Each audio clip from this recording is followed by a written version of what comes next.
Yes, the night comes alive with gramophone. You're listening to Radio Footage FM. আমি রাসেল আছি সাথে, আমার সাথে রয়েছে মাসুম ভাই এবং আজকের অতিথিরা।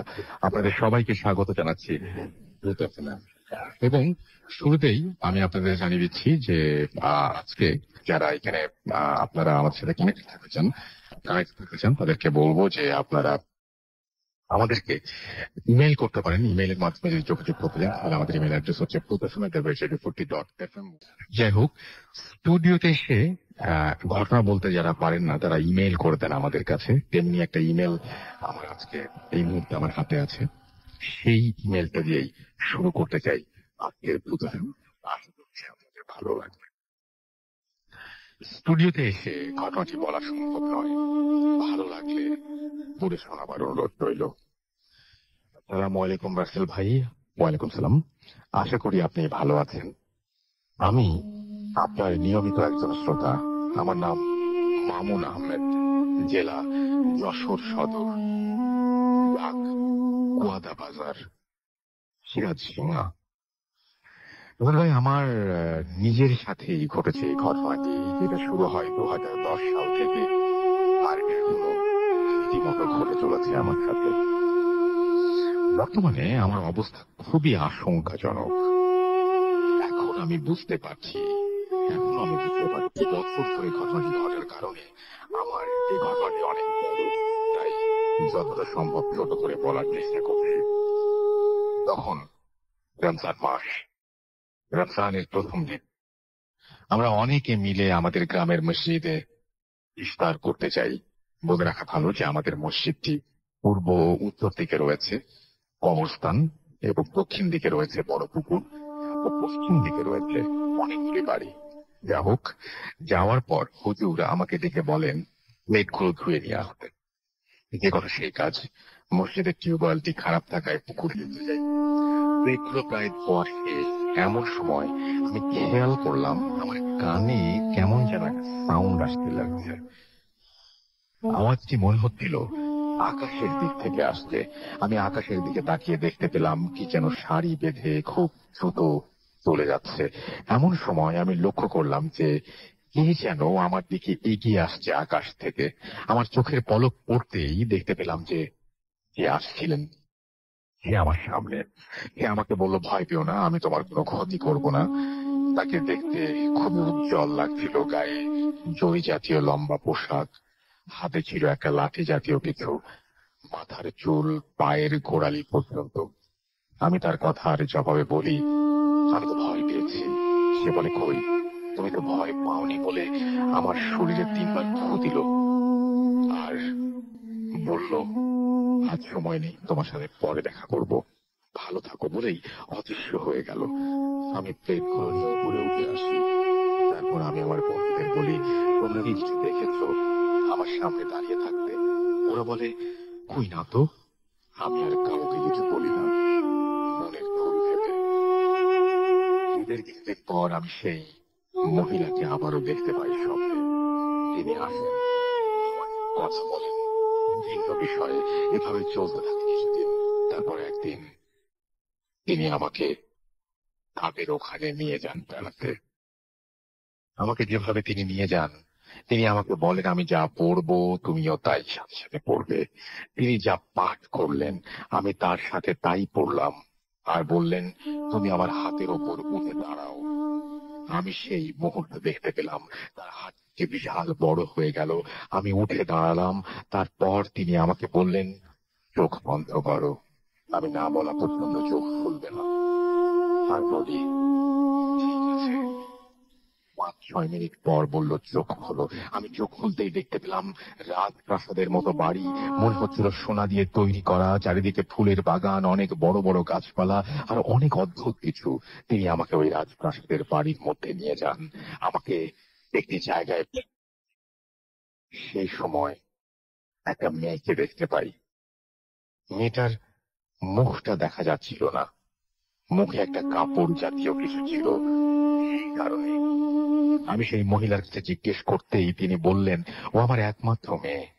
তারপর তিনি তার মেয়েকে ডেকে আমার সঙ্গে পরিচয় করিয়ে দেন।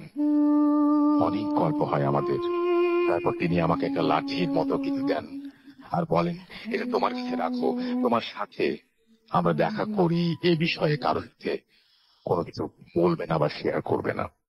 তারপর আমি ওনাকে বলি আমি বাসায় যেতে চাই। তারপর আর কিছু মনে নেই। সকালে ঘুম থেকে উঠে স্বপ্নের কথা ভাবি আর নিজে মজাও পাই। স্বপ্ন তো স্বপ্নই। হাত মুখ ধুতে গিয়ে দেখতে পেলাম আমার ডান হাতে যে লাঠিটা দিয়েছিল সেই লাঠির দাগ আমার হাতের মধ্যে রয়েছে। পানিও সাবান দিয়ে ধোয়ার চেষ্টা করছি না, তারপর এই দাগটি আমার হাতে থাকে অনেক দিন। আস্তে আস্তে দাগটি অদৃশ্য হয়ে যায়। তারপর ভালোই যেতে থাকে দিনকাল। অনেকদিন পর মাঝে মাঝে স্বপ্নে আসে, আমাকে নিয়ে যায়, আবার ফিরে আসে, এভাবে চলতে থাকে। হঠাৎ একদিন আমাকে নিয়ে যায়, কিন্তু আর আমাকে বাড়িতে আসতে দেয়া হবে না বলে। আমি প্রশ্ন করলাম কেন আমাকে যেতে দেবেন না? তিনি আমাকে বললেন, দেখো, আমাদের একমাত্র মেয়ে আমাদের কাছে যা চেয়েছে তাই পেয়েছে, আর আমার মেয়েটা খুবই জেদি, তোমাকে ওর ভালো লেগেছে এই কারণে। আমি বললাম, তাকে কৌতূহল করে দেখেন, আমি তো তার চেহারা কখনো দেখিনি, একটা আবরণ থাকে সব সময়, তবে আমি কিভাবে রাজি হব? তিনি আমাকে বললেন, তুমি ওকে দেখতে চাও? আমি বলি হ্যাঁ। তিনি বলেন, দেখো, আমাদের মধ্যে একটা নিয়ম আছে, দেখতে চাইলে দেখা সম্ভব না, কিন্তু তুমি দেখতে পাবে, তবে সাবধানে, ও বুঝতে পারলে তোমার ক্ষতি হবে। তুমি ওর আশপাশ দিয়ে 7 বার ঘুরবে এবং এক টানে ওর মুখের আবরণটি খুলতে যদি পারো তবে দেখতে পাবে। সেই কাজ অনেক কষ্ট করে আমি এই কাজটি হাসিল করলাম। আবরণটি খোলবার সাথে সাথে দেখি মেয়েটি অদৃশ্য হয়ে গেল। কিছু সময় পর একটি সুন্দর মেয়ে আমি তার আমার দিকে হেঁটে এগিয়ে আসছে। ওর পোশাক দেখে আমি চিনতে পারি সে আর কেউ নয়, কেবলমাত্র যার মুখের আবরণটি খুলেছিলাম সেই। ওকে দেখতে এতটাই সুন্দর লাগছিল যে ভাষায় প্রকাশ করতে পারবো না আমি। যাই হোক, সেখানে অনেক কথা হয় আমাদের। এক সময় ও রাজি হয় আমার সাথে বাসায় নিয়ে যাওয়ার জন্য, অবশেষে আমাকে রেখে যায়। ঘুম ভাঙলে দেখি আমি আমার বাসার খড় গাদায় শুয়ে আছি। এটা দেখে তাড়াতাড়ি নিচে নেমে আসি। তারপর আমি আমার রুমে ঢুকে দেখি ভেতরে থেকে নক করা। আমি আমার ঘরটি বাহির থেকে নক খুলতে পারতাম, তাই তাড়াতাড়ি খুলে ভেতরে ঢুকে দেখলাম ভেতরে কেউ নেই। আমি খুব চিন্তায় পড়ে গেলাম, আমার সাথে এসব হচ্ছে নাকি? আমি তো রাতে আমার রুমে ঘুমিয়েছিলাম, খড় গাদায় কিভাবে এলাম? এসব চিন্তা করতে করতে ঘুমিয়ে পড়লাম। এরপর কিছু দেখি না, অনেক দিন হয়ে গেছে। 2-3 মাস পার হওয়ার পর আমাকে প্রায় দিন নিয়ে যায় ওদের ওখানে। তারপর একদিন আমাকে নিয়ে যায়, আর সেই দিন আমার সাথে যে ঘটনাটি ঘটলো সেটার জন্য আমি প্রস্তুত ছিলাম না। ওখানে যাওয়ার পর দেখি খুব অন্যরকম মুডে আছে সবাই, অনেক লোকজন বাড়িতে। আমাকে দেখে ওদের রুমে নিয়ে যাওয়া হয়। তারপর ওর মা আমাকে ডাক দিয়ে নিয়ে যায় আলাদা একটা রুমে, যে রুমের ভেতরে ছিল সেই মেয়েটি, ওর মা আর আমি। কথা হয় যে আমার আর তার মেয়ের নাকি আজ বিয়ে। এই কথা বলে তিনি বলেন, তোমরা কথা বলো, আমি বাইরে থেকে আসছি। কথা বলে তিনি বেরিয়ে যান। রুমের ভেতরে আমি, সেই মেয়ে ছাড়া আর কেউ নেই। অনেক কথা হলো দুজনের মধ্যে। একটা পর্যায়ে বিয়েতে রাজি না হওয়ার কোনো উপায় থাকলো না আমার। তারপর আমাদের বিয়ে হলো। সেদিন আমাকে আমার বাসায় আসতে দেওয়া হবে না বলে বায়না ধরলো সে। তাকে অনেক ভাবে বোঝানোর পর সে রাজি হয়। তারা অনেকে এসে আমাকে আমার বাসায় রেখে যায়। সকালে ঘুম ভাঙে একটু দেরিতে। ঘুম থেকে উঠে দেখি আমার সমস্ত হাত জুড়ে অনেক দাগ, হাতের মেহেদিতে দিলে যেমন হয়। এই কাহিনী হওয়ার পর খুব চিন্তিত হয়ে গেলাম আমি। কেউ যাতে কিছু না বুঝতে পারে সে কারণে আমি হাতওয়ালা শার্ট পরে পড়লাম। তারপর ভালোভাবে কাটতে লাগলো। কিছুদিন যাওয়ার পর একদিন আমি আমার বাজার থেকে বাড়ির দিকে একা একা আসছিলাম। রাস্তা ফাঁকা, এক পাশে মাঠ, অন্য পাশে বাগান। হঠাৎ আমার সামনে এসে হাজির হলো আমার সেই স্বপ্নে দেখা মেয়েটি, যার সাথে কিছুদিন আগে আমার বিয়ে হয়েছিল। আমি থমথমকে দাঁড়িয়েছিলাম, আমার মুখে কোনো ভাষা ছিল না, শুধু শরীরটা ঘামছিল। ঠিক সে সময় ও বলল, আমি চিনতে পারছো না? এমন ভাবে অনেক কথা বলে এক সময় ও আজ আমাকে, আমি তোমাদের ওখানে নিয়ে যাব, আমাকে নিয়ে যাবে এবং আসতে দেবে না বলে বায়না করে। আমি ভাবতে পারছিলাম না আমি কি করব। ওকে আমি অনেক কথা বলে ফেরত পাঠিয়ে দিলাম, ও চলে গেল। মাঝে মধ্যে ও এসে আমার সাথে সরাসরি দেখা করত এবং বলতো, এভাবে কাটতে লাগলো জীবন। 3-4 মাস আর আসে না, দেখা হয় না। মনে মনে ভাবলাম, মাস গেল। 2014 সাল, আমি তখন কলেজে নতুন। অনেক বন্ধু হলো আমার। একদিন বাসায় ফিরতে অনেক রাত হয়ে যায়, আনুমানিক 10টা থেকে 10টা 30 মিনিট। এক পায়ে হেঁটে রাস্তা দিয়ে আসছিলাম। রাস্তাটা ছিল ঘন অন্ধকার, চারিদিক থেকে ঝিঝি পোকার ডাক। এক জায়গাতে আসার পর আমার শরীরটা কেন যেন ভারী হয়ে গেল। জায়গাটার বিবরণ না দিলেই নয়, ওই স্থানটির নাম ব্যাপারী দিঘি। খালিতলা, ফাঁকা মাঠ এবং রাস্তা বাদে চারিদিকে কবরস্থান। এমনি জায়গাটি সকালে সকলের কাছে ভয়ের ছিল। আমি মনে মনে সাহস জোগাই আর এগোতে থাকলাম বাসার দিকে। একটা সময় আমি লক্ষ্য করলাম আমি হাঁটছি, তবে স্থান পরিবর্তিত হচ্ছে না। আস্তে আস্তে আমার পা আর চলছে না। মনে হচ্ছিল পেছন থেকে কে যেন পা টেনে ধরেছে। শরীরের সুখ যেন হারিয়ে যাচ্ছে, শরীরের সকল পশমগুলো দাঁড়িয়ে গেছে। আমি তখন চিৎকার করতে চাচ্ছিলাম, কিন্তু আমার মুখ থেকে কোনো কথা বের হচ্ছিল না। এমন সময় আমি লক্ষ্য করলাম আমি মাটি থেকে ওপরের দিকে চলে যাচ্ছি। আমি যতই মাটি থেকে ওপরের দিকে চলে যাচ্ছি, মনে হচ্ছিল, আমি তখন বুঝতে পারি আমার সাথে আজ বড় খারাপ। তাই আমি আল্লাহকে স্মরণ করি আর যে সকল সূরা পাঠ করতে পারতাম সব পাঠ করতে লাগলাম। সময় আস্তে আস্তে মাটিতে আবার নেমে এলাম। এক পা বাড়িয়ে দৌড় মারতেই দেখতে পেলাম সাদা আলো টাইপের কিছু একটা এসে হাজির হলো আমার সামনে।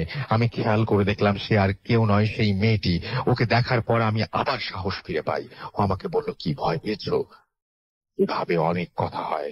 এক সময় সে বলে, দেখো, আমি যদি চাই তোমাকে জোর করে নিয়ে যেতে পারি, কিন্তু আমি সেটা এখন করবো না। তোমাকে আমি 1 বছর সময় দিলাম। তুমি যদি মন থেকে চাও, যেতে চাও, আমি এসে নিয়ে যাব।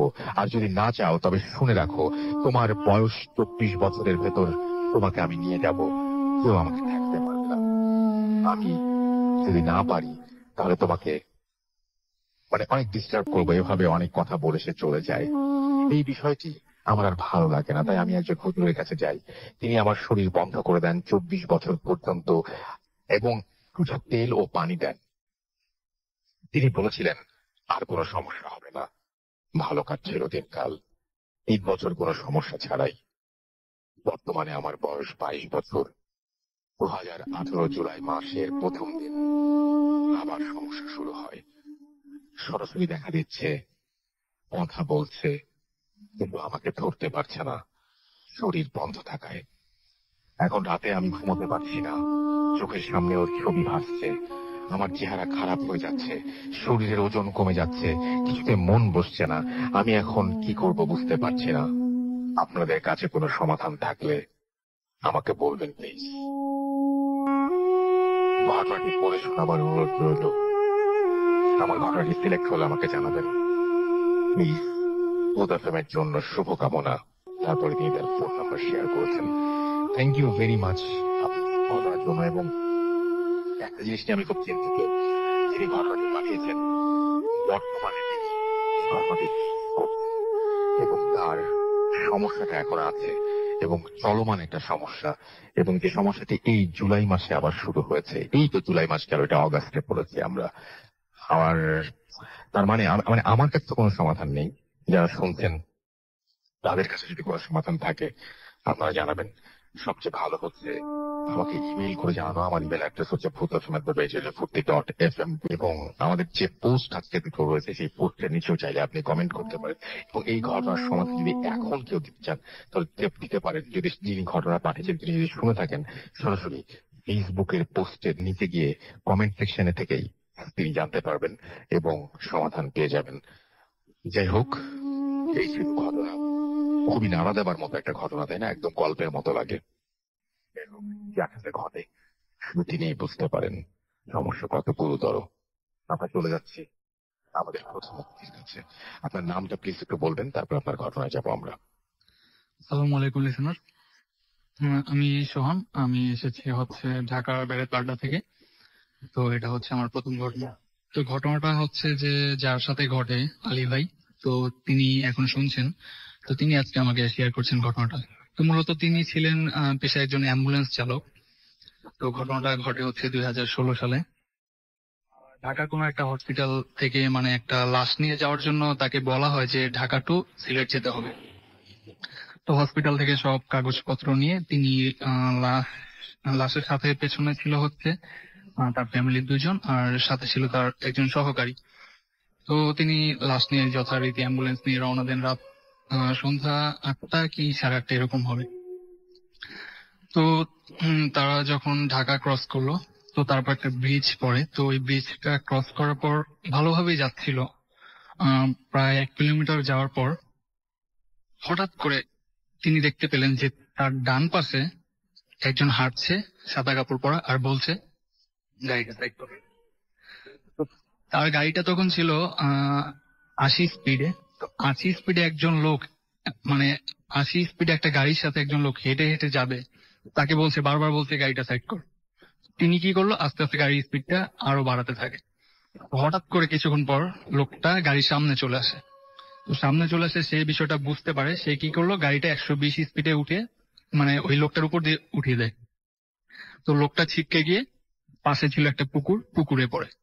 পুকুরে পড়ার পর পুকুরের মানে পানি যে ঢেউটা, এটা মানে মানে অনেক উপরে উঠে যায়। তো যিনি ড্রাইভার ছিলেন তিনি বললেন যে মানে সমুদ্রে যেরকম ঢেউ হয় এরকম উপরে ছিল, উঠে যায় ঢেউটা। তো তিনি ওই বিষয়টা আর না করে তিনি তার মতো গাড়ি চালাতে থাকেন।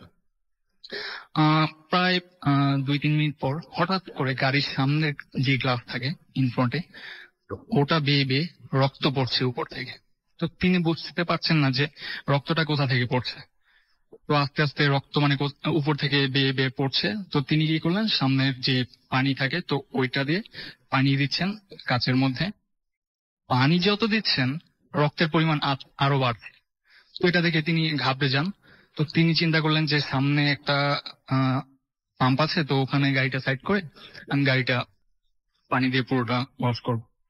তো এভাবে যাচ্ছেন। কিছুক্ষণ পর হঠাৎ কোথা থেকে একটা কালো বিড়াল এসে ওই গ্লাসের উপর পড়ে। তো ওই রক্তমাখা গ্লাসের উপর পড়ে, বিড়ালটা একবার সাইডে চলে যায়, আবার কোথা থেকে যেন উড়ে এসে পড়ে ওই গ্লাসের উপর। তো তিনি এভাবেই গাড়ি চালাচ্ছেন। কিছুক্ষণ পর আর বিড়ালটাকে দেখা যায় না। তো তিনি কি করলেন, একটা পাম্পের ওখানে গাড়িটা সাইড করে ওনার সহকারীকে ঘুম থেকে উঠিয়ে বললেন যে তুই একটু এক কাজ কর, ওই পানি নিয়ে 1 বালতি। তো উনি বললেন, কেন মামা? তো উনি বললেন যে কেন তোর জানতে হবে না, তুই তাড়াতাড়ি যা।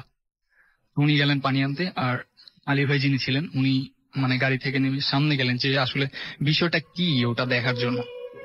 তিনি যেতেই দেখলেন যে গাড়ির মধ্যে এতক্ষণ যে সামনে থেকে রক্ত পড়ছিল পুরো গ্লাসে, রক্ত তো দূরের কথা, একটা ফোঁটা পানিও নেই।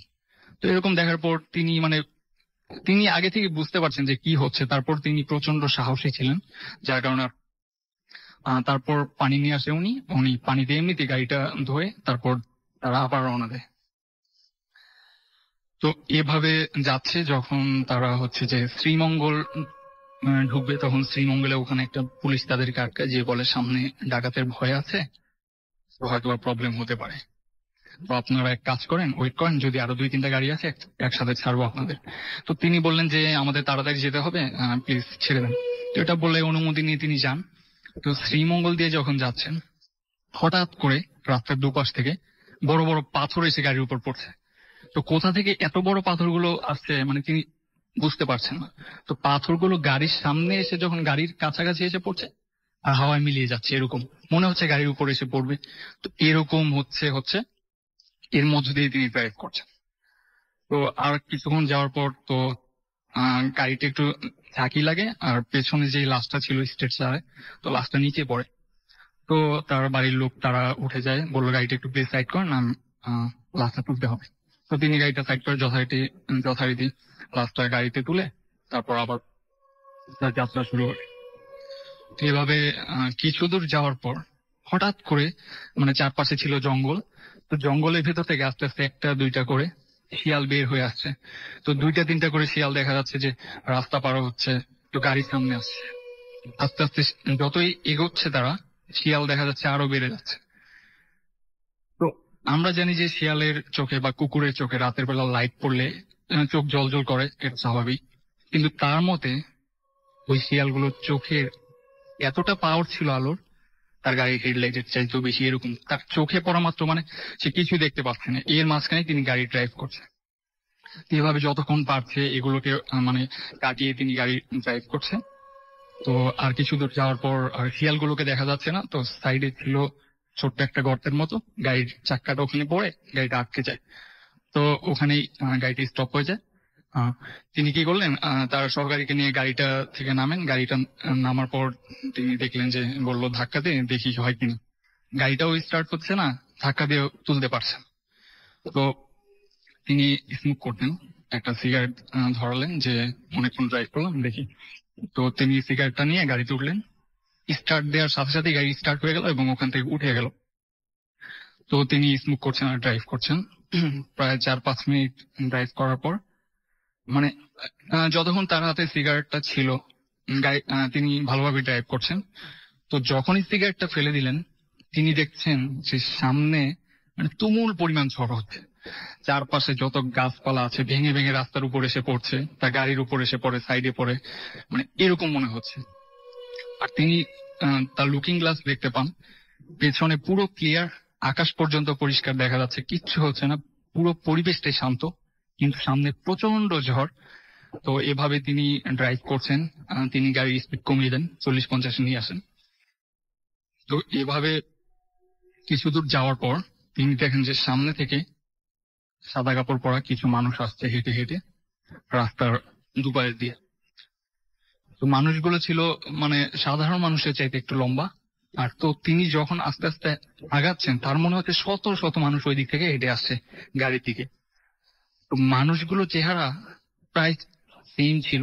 আর তার মতে যে মানুষগুলোর চেহারাটা এত সুন্দর ছিল যে মানে পৃথিবীতে এমন সুন্দর মানুষ আসলে মানে তার দেখা মতে তিনি এমন সুন্দর মানুষ কখনো দেখেননি কোথাও। তো এরকম ছিল। তো এভাবে মানুষগুলো দেখা যাচ্ছে তার গাড়ির সামনে এসে ডিস্টার্ব করছে, গাড়ির সামনে দিয়ে হেঁটে যাচ্ছে। তিনি যতটুকু পারছেন তাদেরকে কাটিয়ে চলে যাচ্ছেন, আর যারা সামনে চলে আসছে তাদের উপর দিয়ে চালাচ্ছেন, কারণ তিনি জানেন যে এটা কোনো সাধারণ কিছু নয়। এভাবে অনেকক্ষণ যাচ্ছে। তো এভাবে যাওয়ার পর এটা ক্রস করে তারা সোজাই যাচ্ছে, কিন্তু সামনে গিয়ে ডানে বামে আর কোনো রাস্তা খুঁজে পাচ্ছে না। তো তিনি পেছনে বললেন যে, আচ্ছা আমরা যে যাচ্ছি আপনারা কোথায় যাবেন সেটা বলেন, আমি তো রাস্তা খুঁজে পাচ্ছি না ডানে বামে। তো ওনারাও দেখলো যে রাস্তা ডানে বামে কোথাও খুঁজে পাওয়া যাচ্ছে না। আর পেছন থেকে তখন গাড়ির মধ্যে অনবরত কে যেন ঢিল ছুটছে। আর পেছন থেকে ওই লাশের সাথে যেই দুইজন ছিল তার ফ্যামিলি, তারা বলছে ভাই দেখেন পেছনে গ্লাসগুলো ভেঙে পড়ছে, কে যেন ঢিল ছুটছে। উনি বললেন আপনারা যত পারেন দোয়া দরুদ পড়েন, এরকম বিষয়গুলো আপনাদের দেখার দরকার নেই, আপনারা জাস্ট দোয়া দরুদ যা পারেন পড়তে থাকেন। তারপর এভাবে চলতে থাকে। কিছুদূর যাওয়ার পর তিনি পেছন থেকে ওরা বললো যে গাড়িটা ব্যাক করেন, সামনে গিয়ে ডান দিকে যেতে হবে। তো উনি গাড়িটা ব্যাক করলেন। তো ব্যাক করার পরই হঠাৎ করে পেছন থেকে ওরা বললো যে লাশ থেকে রক্ত বের হচ্ছে, লাশের মাথা থেকে। তো উনি পেছনে গেলেন, ওনার কাছে বিষয়টা একটু মানে কেমন যেন লাগলো, যে লাশটা আসলে পোস্টমর্টমের লাশ ছিল না, আর হচ্ছে এরকম মানে অদ্ভুত মৃত্যু ছিল না। এটা হচ্ছে যে লোকটা হার্ট অ্যাটাকে মারা গিয়েছিল স্বাভাবিক। আর তার মাথার পেছনে কোনো কাটা ছেঁড়া ছিল না, মাথার পেছন থেকে রক্ত বের হচ্ছিল, নাক মুখ দিয়ে অনবরত রক্ত পড়ছিল। তার মনে হচ্ছে যে গাড়িটা রক্ত দিয়ে ধোয়া হয়েছে, ভেতরটা এরকম হয়ে যাচ্ছে। তো তিনি তুলা ছিল, স্যাবলন ছিল, এগুলো দিয়ে পরিষ্কার করে বললেন যে আপনারা একটু দেখবেন পেছনে, সামনে তো আপনারা নেমে যাবেন, তো আর আশা করি প্রবলেম হবে না। তো এভাবে কিছু দূর যাচ্ছেন, তো হঠাৎ তার মনে হলো যে গাড়ির উপর কেউ মানে গাড়ির উপর থেকে ভাঙার চেষ্টা করছে, হ্যামার দিয়ে বাড়ি দেওয়া বা এরকম দা দিয়ে কোপ দেওয়া, এরকম বিষয়টা তার মনে হচ্ছে। তিনি মানে চিন্তা করলেন গাড়ির উপর এটা আবার কি হচ্ছে। তো কখনো কিন্তু চারদিকে ঘুটঘুটে অন্ধকার, তখন প্রায় সকাল হচ্ছে 5:30টার মতো, আজান প্রায় দিয়ে দিবে তখন এরকম সময়। তারপরও গাড়ির হেডলাইট অফ করলে তিনি চারপাশে কিচ্ছু দেখতে পাচ্ছেন না। তো গাড়ির উপরে যে অ্যাম্বুলেন্সের লাইট থাকে ওইটার আলোতে তিনি মানে চেষ্টা করলেন যে দেখি উপরে কি হচ্ছে। তিনি লুকিং গ্লাসটা আস্তে করে উপরের দিকে ঘুরিয়ে দিলেন দেখার জন্য। লুকিং গ্লাসে তিনি দেখলেন যে গাড়ির উপরে দুইজন বসে আছে, তারা কিছুটা মানুষের মতো, কিন্তু আসলে মানুষ বলা যায় না। যে তাদের শরীরটা ছিল মানে কালো লোমে ভরা, তারা দেখতেও কালো ছিল। বড় দুজন বসে আছে গাড়ির উপর, আর দুই তিনটা শিয়াল গাড়ির উপর লাফালাফি করছে, এখান থেকে ওখানে মারামারি করছে, এরকম তার কাছে মনে হচ্ছে। তো তিনি সূরা ইউনূস পাঠ করেন, তিনি মানে এভাবে চালাচ্ছেন যে আল্লাহ কি হচ্ছে আমার সাথে এসব। কিছুক্ষণ পরে আস্তে আস্তে সব ঠিক হয়ে যায়। তো তার কাছে লুকিং গ্লাসে তিনি দেখতে পান যে তার পেছনে যে লাশটা ছিল, লাশের শরীর থেকে রক্ত এমন ভাবে পড়ছে, তার মনে হচ্ছে গাড়ির মানে ফাঁকা যে জায়গাগুলো, ওই জায়গাগুলো দিয়ে রক্ত রাস্তার মধ্যে পড়ছে। তো এভাবে তিনি যাচ্ছেন। তো যাওয়ার পর তার পেছন থেকে ফ্যামিলির লোকরা বললো যে ডান দিকে যান, ডান দিকে আমাদের বাড়ি। তো তখন রক্ত পড়া বন্ধ হয়ে যায়, তিনি ডান দিকে বাড়ির সামনে চলে যান। তো লাশটা যখন নামাবেন, আসলে গাড়ির ভিতরে মানে কোনো রক্ত ছিল না, কোনো কিচ্ছু না।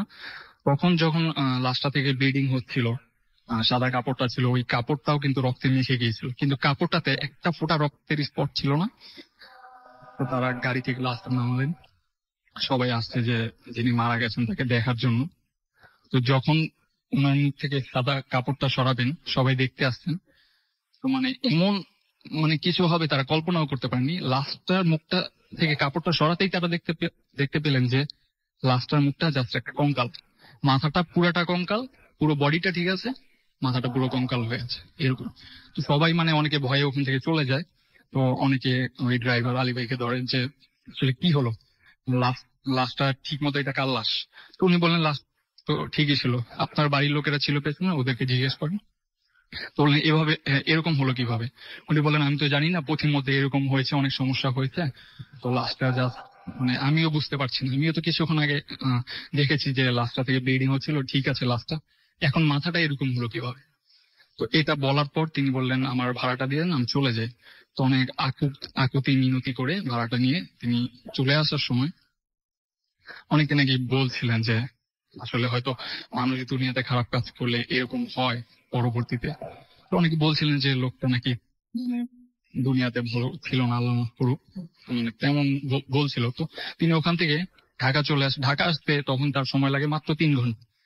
বাট সে যে ঢাকা থেকে সিলেট গিয়েছিল রাত্রে সন্ধ্যা 8টা কি 8:30 থেকে তার সকাল 6টা পর্যন্ত সময় লেগেছিল যেতে। কোনো জ্যাম ছাড়াই? না, রাতের বেলা কিন্তু রাস্তাটা কোনো জ্যাম থাকে না, ফাঁকা, আর সময় সর্বোচ্চ 3 থেকে 4 ঘন্টার মধ্যে পৌঁছানো যায়। তো তিনি আসার সময় ঠিক 3 ঘন্টার মধ্যে চলে আসছে। তো হসপিটালে আসার পর তিনি সবাইকে বলেন যে এই ঘটনাটা, সব কাগজপত্র যা ছিল জমা দিয়ে কিছুদিনের জন্য ওই অ্যাম্বুলেন্স চালানো ছেড়ে দেন। তো এটা ছিল 2016 সালে তার সাথে ঘটা ঘটনা। তো এই ছিল রাসেল ভাই। থ্যাংক ইউ সো মাচ আপনার ঘটনার জন্য, আপনাকে অনেক অনেক ধন্যবাদ। এবং আমি দেখতে পাচ্ছি অনেকে আমাকে কমেন্ট করছেন। ঘটনা একটু চিন্তা করে দেখেন যে লাশ, আমি প্রথম শুনলাম যে একটা লাশ খোলার পরে দেখা যায় যে মাথাটা শুধু কঙ্কাল হয়ে আছে, পুরো লাশটা ঠিক আছে। এটা খুবই অদ্ভুত ব্যাপার। মাথা অনেকে খেয়ে ফেলে বা কলিজা খেয়ে ফেলে, এরকম ধরনের অনেক কিছু শোনাচ্ছি আমরা। বাট এটা অনেক নতুন একটা ব্যাপার যে লাশ আপনি খোলার পরে দেখতে পেলেন যে তার মাথাটা কঙ্কাল হয়ে আছে।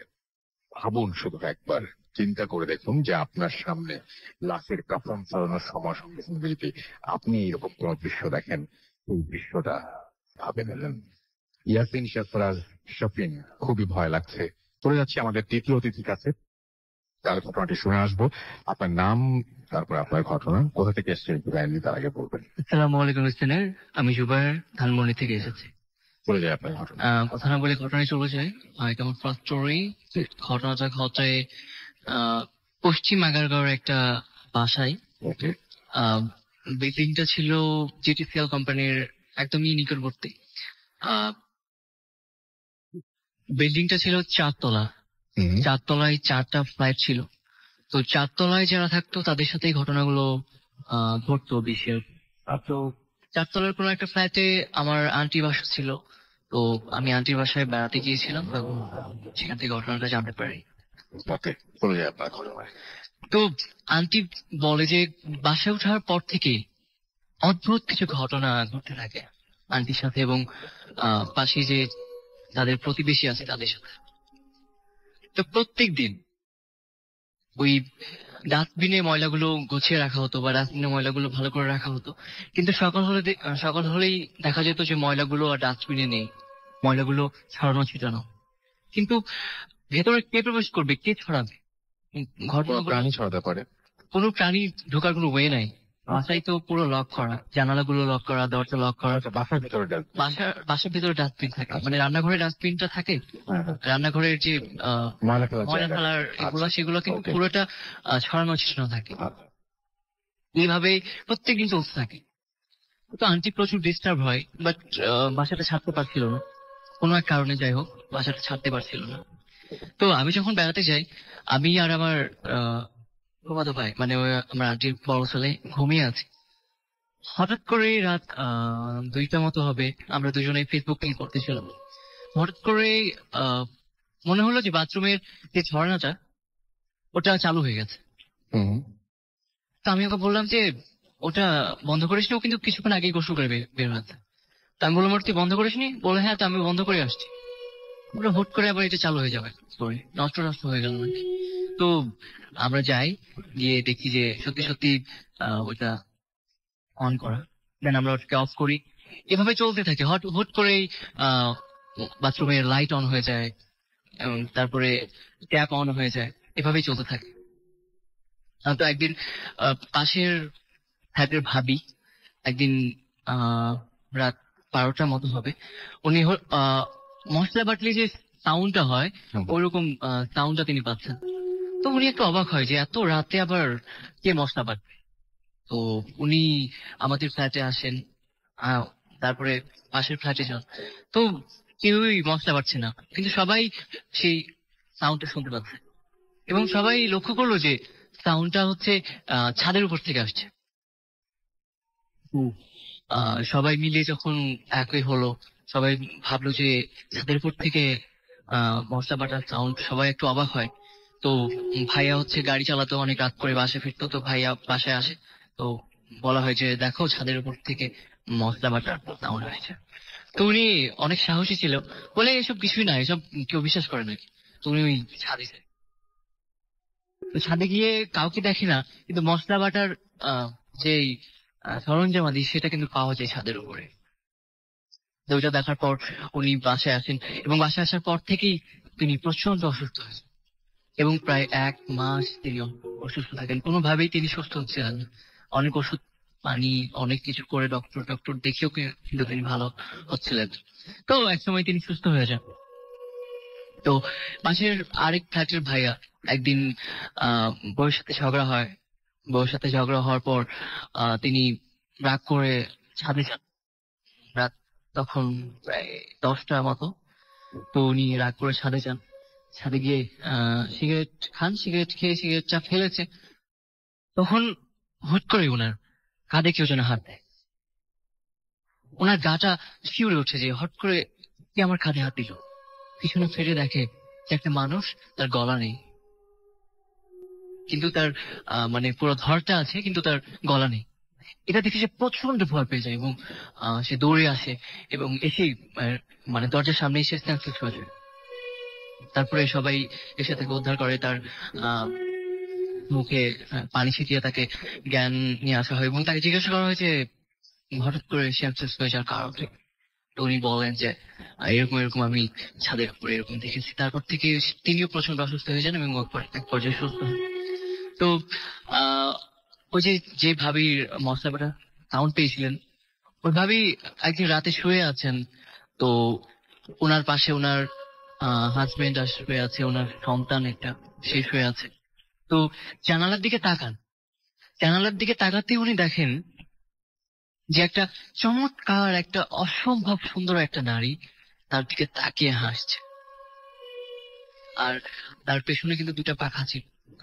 অতএব এটা আর বলার অপেক্ষা রাখে না, যেটা একটা পরী ছিল। তো সেটা দেখার পর ভাবি ওনার হাজবেন্ডকে বলে, দেখো তুমি কি দেখতে পাচ্ছ? তো ওনারা দুজনেই কিন্তু সেই পরীটাকে দেখতে পায়। এরকম প্রতিনিয়তই তাদের সাথে এরকম ঘটনাগুলো ঘটে। তো আমার ভাবি ওই ভাবি আরেকটা ঘটনা শেয়ার করে। আমি আগেই বলেছিলাম যে সে ড্রাইভার, গাড়ি চালাতো। আসলে সে লাশের গাড়ি চালাতো আর কি। তো অনেক সময় তাকে বেওয়ারিশ লাশ নিয়ে পৌঁছে দিয়ে আসতে হতো। তো একটা লাশ ছিল যে লাশের কোনো পরিচয় ছিল না। তো সরকারিভাবে তার পোস্টমর্টম করার পরে যেহেতু তার কোনো পরিচয় পাওয়া যায় না, তো তাকে সরকারিভাবে মানে দাফন করার জন্য বলা হয়। তো উনি গাড়িটা মানে নিয়ে যাচ্ছেন। তো হট করে ওনার সামনে কখনো বিড়াল পড়ছে, কখনো কুকুর পড়ছে, কখনো পাগল আহ যাচ্ছে, কিন্তু তিনি প্রচন্ড সাহসী ছিলেন বলে তিনি মানে ওগুলোকে উপর দিয়ে গাড়ি চালিয়ে যাচ্ছে। তো উনি হঠাৎ করে মানে উনি কান্নার সাউন্ড পায়, এবং ওনার পাশে যে ওনার হেল্পারটা ছিল সেও কিন্তু কান্নার সাউন্ড পায়। তো ওরা বলে যে আসলে কান্নার সাউন্ড কোথা থেকে আসবে। তো ওরা লক্ষ্য করে যে কান্নার সাউন্ড পেছন থেকে আসছে। তখন উনি ওনার হেল্পারটা প্রচন্ড ভয় পেয়ে যায়। উনি অনেক ভীতু ছিল বলে সে বলে যে আমি আর যাবো না, আমাকে আপনি নামায় দেন, আপনি একাই যান। তো উনি ওনার মানে হেল্পারটাকে নামিয়ে দিয়ে উনি একা একা ড্রাইভ করান। তো পরে হলো গিয়ে উনি কান্নার সাউন্ডটা মানে পেতেই যাচ্ছে। তো উনি একটু কৌতূহলী হয় যে কান্নার সাউন্ডটা পেছন থেকে আসছে। তো উনি যায় ওনার কাছে, তো গিয়ে দেখে যে লাশটা শুয়ে থাকার কথা, কিন্তু লাশটা শুয়ে নাই, লাশটা বসে আছে, গুড়ি ছুরি মেরে বসে আছে এবং লাশটা কান্না করে। তো উনি লাশটাকে মানে বলেন যে মানে লাশটা ওনার দিকে তাকায়, বলে যে আমাকে ভাই একটা সিগারেট দিবেন। লাশটা কিন্তু কথা বলে যে আমাকে একটা সিগারেট দিবেন। তো উনি প্রচন্ড মানে করে বলেন যে ঠিক আছে, ওনাকে একটা সিগারেট দেওয়া হয়। পরে বলে যে আমার তো পরে বলে যে ওনাকে একটা বলে যে আমাকে একটা হেল্প করবেন ভাই, যে আমি তো মারা গেছি দুর্ঘটনায়, তো আমার তো লাশ শনাক্ত হয় নাই। তো উনি একটা ঠিকানা দেয় এবং বলে আমাকে এখানে পৌঁছায় দেন এবং আমার যেন জানাজা হয়। তো ওখানে ওই লাশটাকে পৌঁছে দেওয়ার পর তার জানাজা টানাজা করা হয়। তাই ছিল আমার। থ্যাংক ইউ, আপনাকে ধন্যবাদ অনেক। আমরা দেখতে পাচ্ছি যে আমাদের এখানে অনেকে লিখছেন। সাব্বির হোসেন আমাদের সঙ্গে আছেন। প্রথম আপনাদের কাছে একটা ঘটনা শেয়ার করবো। ঘটনাটির সাউন্ড কোয়ালিটি কত ভালো সেই বিষয়ে আমি নিশ্চয়তা দিতে পারবো না, তবে ঘটনাটি খুব অদ্ভুত এবং ঘটনাটি খুব ইমোশনাল একটা পার্ট রয়েছে। তো আমি চাইবো যে আপনারা ঘটনাটি পুরোটা মন দিয়ে শুনুন এবং তারপরে জানান যে কেমন লাগছে। তো আমি আরো একবার মনে করে দিই, আমাদের ইমেল অ্যাড্রেস হচ্ছে bhutfm@radio.fm, which is bhutfm@radio.fm। আপনার নাম, ঠিকানা এবং ফোন নাম্বার সহ আপনার জীবনে ঘটে যাওয়া বা আপনার জানা সেরা ঘটনা লিখে পাঠিয়ে দিন আমাদের কাছে। ঘটনার শুরুতে অবশ্যই উল্লেখ করুন যে ঘটনাটি স্টুডিওতে এসে শেয়ার করতে চান, নাকি আপনি চান আপনার ঘটনা আমরা পড়ে শোনাই। যারা দেশের বাইরে রয়েছেন তারা সরাসরি অডিও ক্লিপ পাঠিয়ে দিতে পারেন বা লিখেও পাঠাতে পারেন ঘটনাটি আমাদের কাছে। আর লেখা ঘটনা, ভালো কোয়ালিটির লেখা ঘটনা আমরা এই সপ্তাহে পেয়েছি মাত্র 2টি। সুতরাং আমরা আরো ঘটনা চাই, মানে যেগুলো কোয়ালিটি ভালো আর কি। অসংখ্য ঘটনা পেয়েছি, তার মধ্যে সিলেক্টেড হয়েছে মাত্র 2টি, সেটি বলছি আর কি। তো আমরা চাই যে যারা লিখেন তারা যখন যদি লেখেন, মানে যারা চমৎকার লেখেন, তারা যদি আবারও লেখেন তাহলে আবারও ভালো ঘটনা পাওয়ার সম্ভাবনা রয়েছে। Thank you very much. আমরা ছোট একটা বিরতির পরে আবারও ফিরে আসবো এবং খুবই ছোট বিরতি, কিন্তু তারপরে শুরু হয়ে যাবে ঘটনাটি। আসসালামু আলাইকুম রাসেল ভাই, কেমন আছেন জিজ্ঞেস করবো না, জানি আপনি ভালো থাকেন, সবসময় ভালোর দলে। রাসেল ভাই, আমি আপনার আবার ভালো থাকা সম্ভব হয় না আর কি। আর রাসেল ভাই, আমি আমার নাম পরিচয়টা বলছি না, আমি গোপন রাখতে চাই, তাই আমি সরাসরি আমার ঘটনাতে চলে যাই। রাসেল ভাই, ঘটনাটা মূলত আমার বিয়েকে কেন্দ্র করে। আমি অ্যাকচুয়ালি পালিয়ে বিয়ে করি, ফ্যামিলিতে অমত আর কি। তো যদিও ফ্যামিলিতে অমত ছিল, বাট আমার বিয়ের পরে আমার ফ্যামিলি আমাকে মেনে নেয়। তো আমি এক্ষেত্রে আমার ফ্যামিলির বাইরে থাকতাম, আমি চিটং শহরে থাকি। হ্যাঁ, তারপরে কয়েক মাস পর আমার ওয়াইফ বলে যে আমার বোনের বাড়িতে যাবে, হ্যাঁ, দাঁড়ানোর জন্য। আমি আমার কাজের চাপ আছে, আমি যেতে পারবো না, তোমাকে দিয়ে নিয়ে আসতে পারে। ও রাজি হয়। তো আমি ওকে আমার বোনের বাসায় দিয়ে আসি। আমার বোনের বাসা আমার বাসা থেকে অনেক দূরে ছিল। তো যাই হোক, ও যায়। যেদিন ও যায় ওই দিনে তো বাসা আমি একা ছিলাম। একা থাকার কারণে আমি খুব আর্লি ডিনার শেষ করে শুয়ে পড়ি। তো আমি শোয়ার কিছুক্ষণ পর আমার ঘুম চলে আসে। এর মাঝখানে কিন্তু রাসেল বাবার কিছু শব্দ শুনে আমার ঘুমটা ভেঙে যায়। শব্দটা এমন ছিল, রাসেল ভাই, মনে হচ্ছে যে দুইজন লোক বসে তন্ত্রমন্ত্র পাঠ করছে কিছু। তারপর আমি শব্দটা শোনার পর মানে একটু কান খাড়া করে শুনছি যে কোত্থেকে আসছে শব্দটা। মানে আমি এতটুকু বুঝতেছি যে আমার ঘর থেকে আসছে, বাট আমার আশপাশে না, আমার বাইরে, মানে ঘরের বাইরে থেকে না, আমার ঘর থেকে আসছে শব্দটা। তো আমি বিছানায় উঠে বসে চিন্তা করতে থাকি যে বাসা তো আমি একা, বাসাতে এরকম শব্দ কোথেকে আসবে? যদি অন্য কেউ থাকতো বা বুঝতাম যে ওর টেলিভিশন দেখছে বা কিছু করছে, ও এরকম শব্দ আসছে। But আমি একা, আমি তো কিছু সময় উঠে রুম থেকে বের হই, রুম থেকে বের হয়ে বাথরুমে, যখন বাথরুমের সামনে যাই, বাথরুমের সামনে দেখতেছি মানে এরকম যে অন্ধকারে মোমবাতি জ্বালা যেরকম একটা আলো ছড়ায় না, তো আমার বাথরুমের ভিতর থেকে এরকম আলো ছড়াচ্ছে। আর ওর উপর নিচ দিয়ে যে ফাঁক ছিল দরজার, ফাঁক দিয়ে প্রচুর পরিমাণে ধোঁয়া বেরোচ্ছে। তো দেখে আমি খুব মানে অবাক হই, মানে এরকমটা হচ্ছে কেন। তারপর আমি আমার ভয় কাজ করতেছে না, মানে অবাক, শুধু অবাক হচ্ছে যে এরকম কেন হচ্ছে। হ্যাঁ, বা তারপর আমি দরজা খুলি, দরজা খোলার পর লাইট জ্বালাই, দেখি যে কেউ নাই। কিন্তু রাস্তার পর আমি যতক্ষণ আমি দরজা খুলি নাই, বাথরুমের সামনে দাঁড়ায় আছি, তৎক্ষণাৎ আমি শব্দগুলা পাচ্ছিলাম, ওই যে তন্ত্রমন্ত্র শব্দগুলা। তারপর রাস্তার পায়ে মানে বাথরুমে ঢুকে যা দেখলাম, রাস্তার পায়ে ওটা দেখার জন্য মানে টোটাল প্রস্তুত ছিলাম। যে পুরো বাথরুমের ফ্লোর জুড়ে একদম সিঁদুর, হলুদ, কিছু গাঁদা ফুলের পাপড়ি, একদম পুরো ছড়াছড়ি পুরো ফ্লোর জুড়ে। তারপর চারটা মোমবাতি ছিল, হ্যাঁ, যেগুলো একদম শেষ পর্যায়ে ছিল মোমবাতি।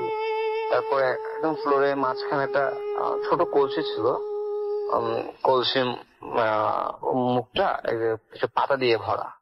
হ্যাঁ, তারপর আসল ভাই মানে অবাক লাগতেছিল যদিও। তারপর আমি ভাবি না যে এটা কিছু হচ্ছে।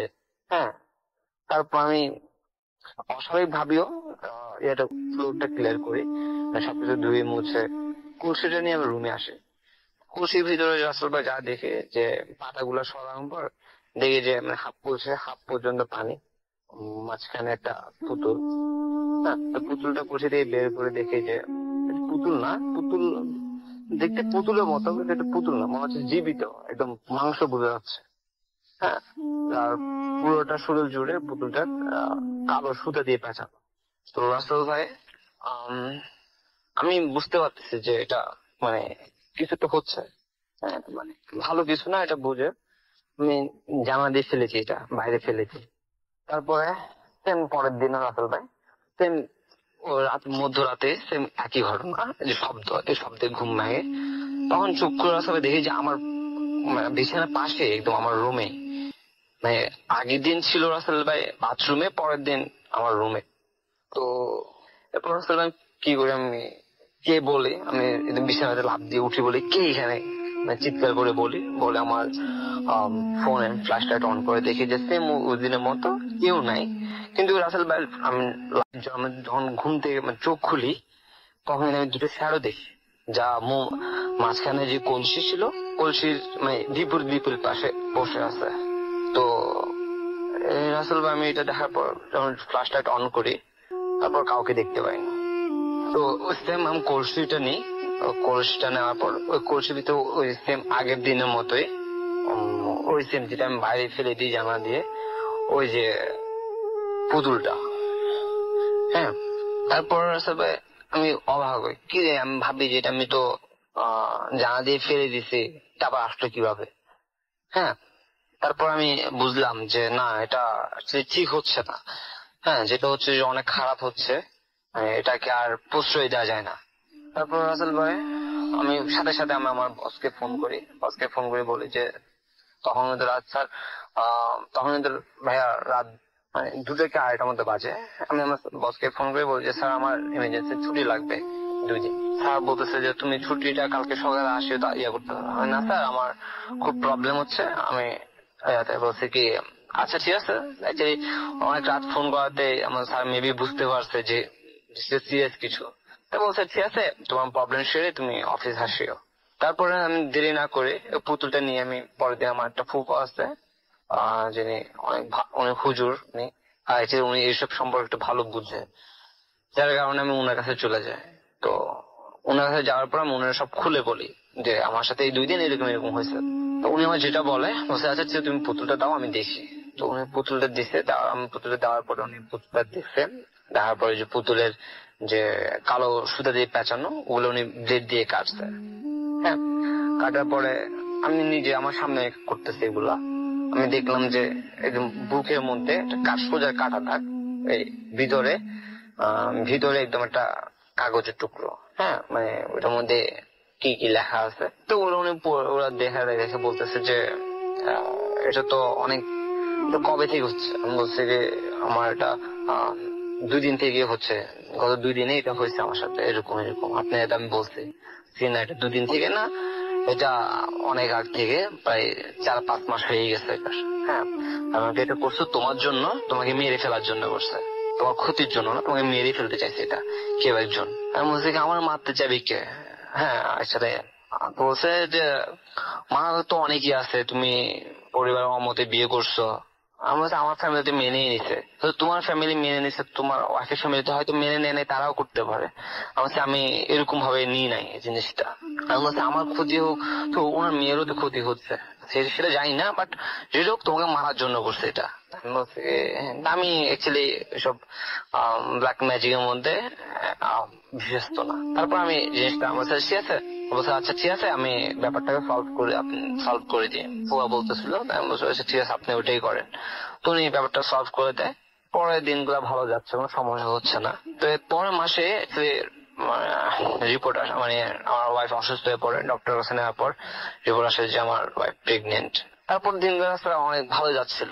হ্যাঁ, যখন আমার আরেকটা সমস্যা হয়, যখন আমার ওয়াইফ অ্যাকচুয়ালি 8 মাসের প্রেগনেন্ট ছিল, তখন আমি স্বপ্ন দেখি যে একজন খুব কুৎসিত, মানে মহিলা, সে বুঝতে পারছে খুবই কুৎসিত দেখতে।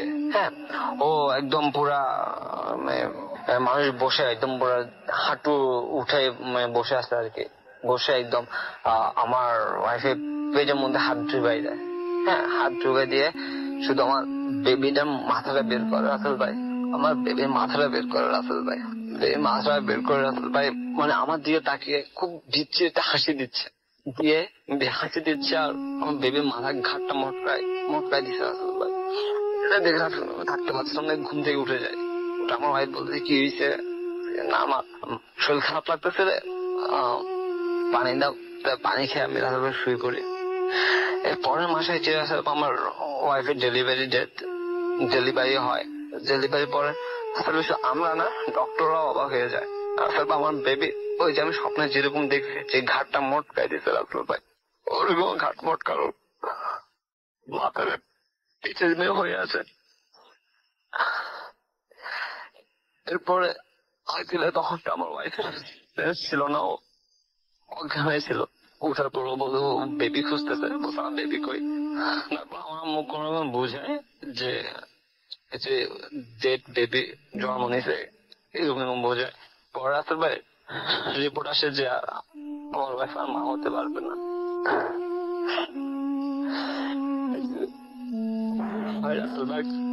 আর কিছু বলতে পারবো না, sorry. Good FM, the light comes alive. Driving forth.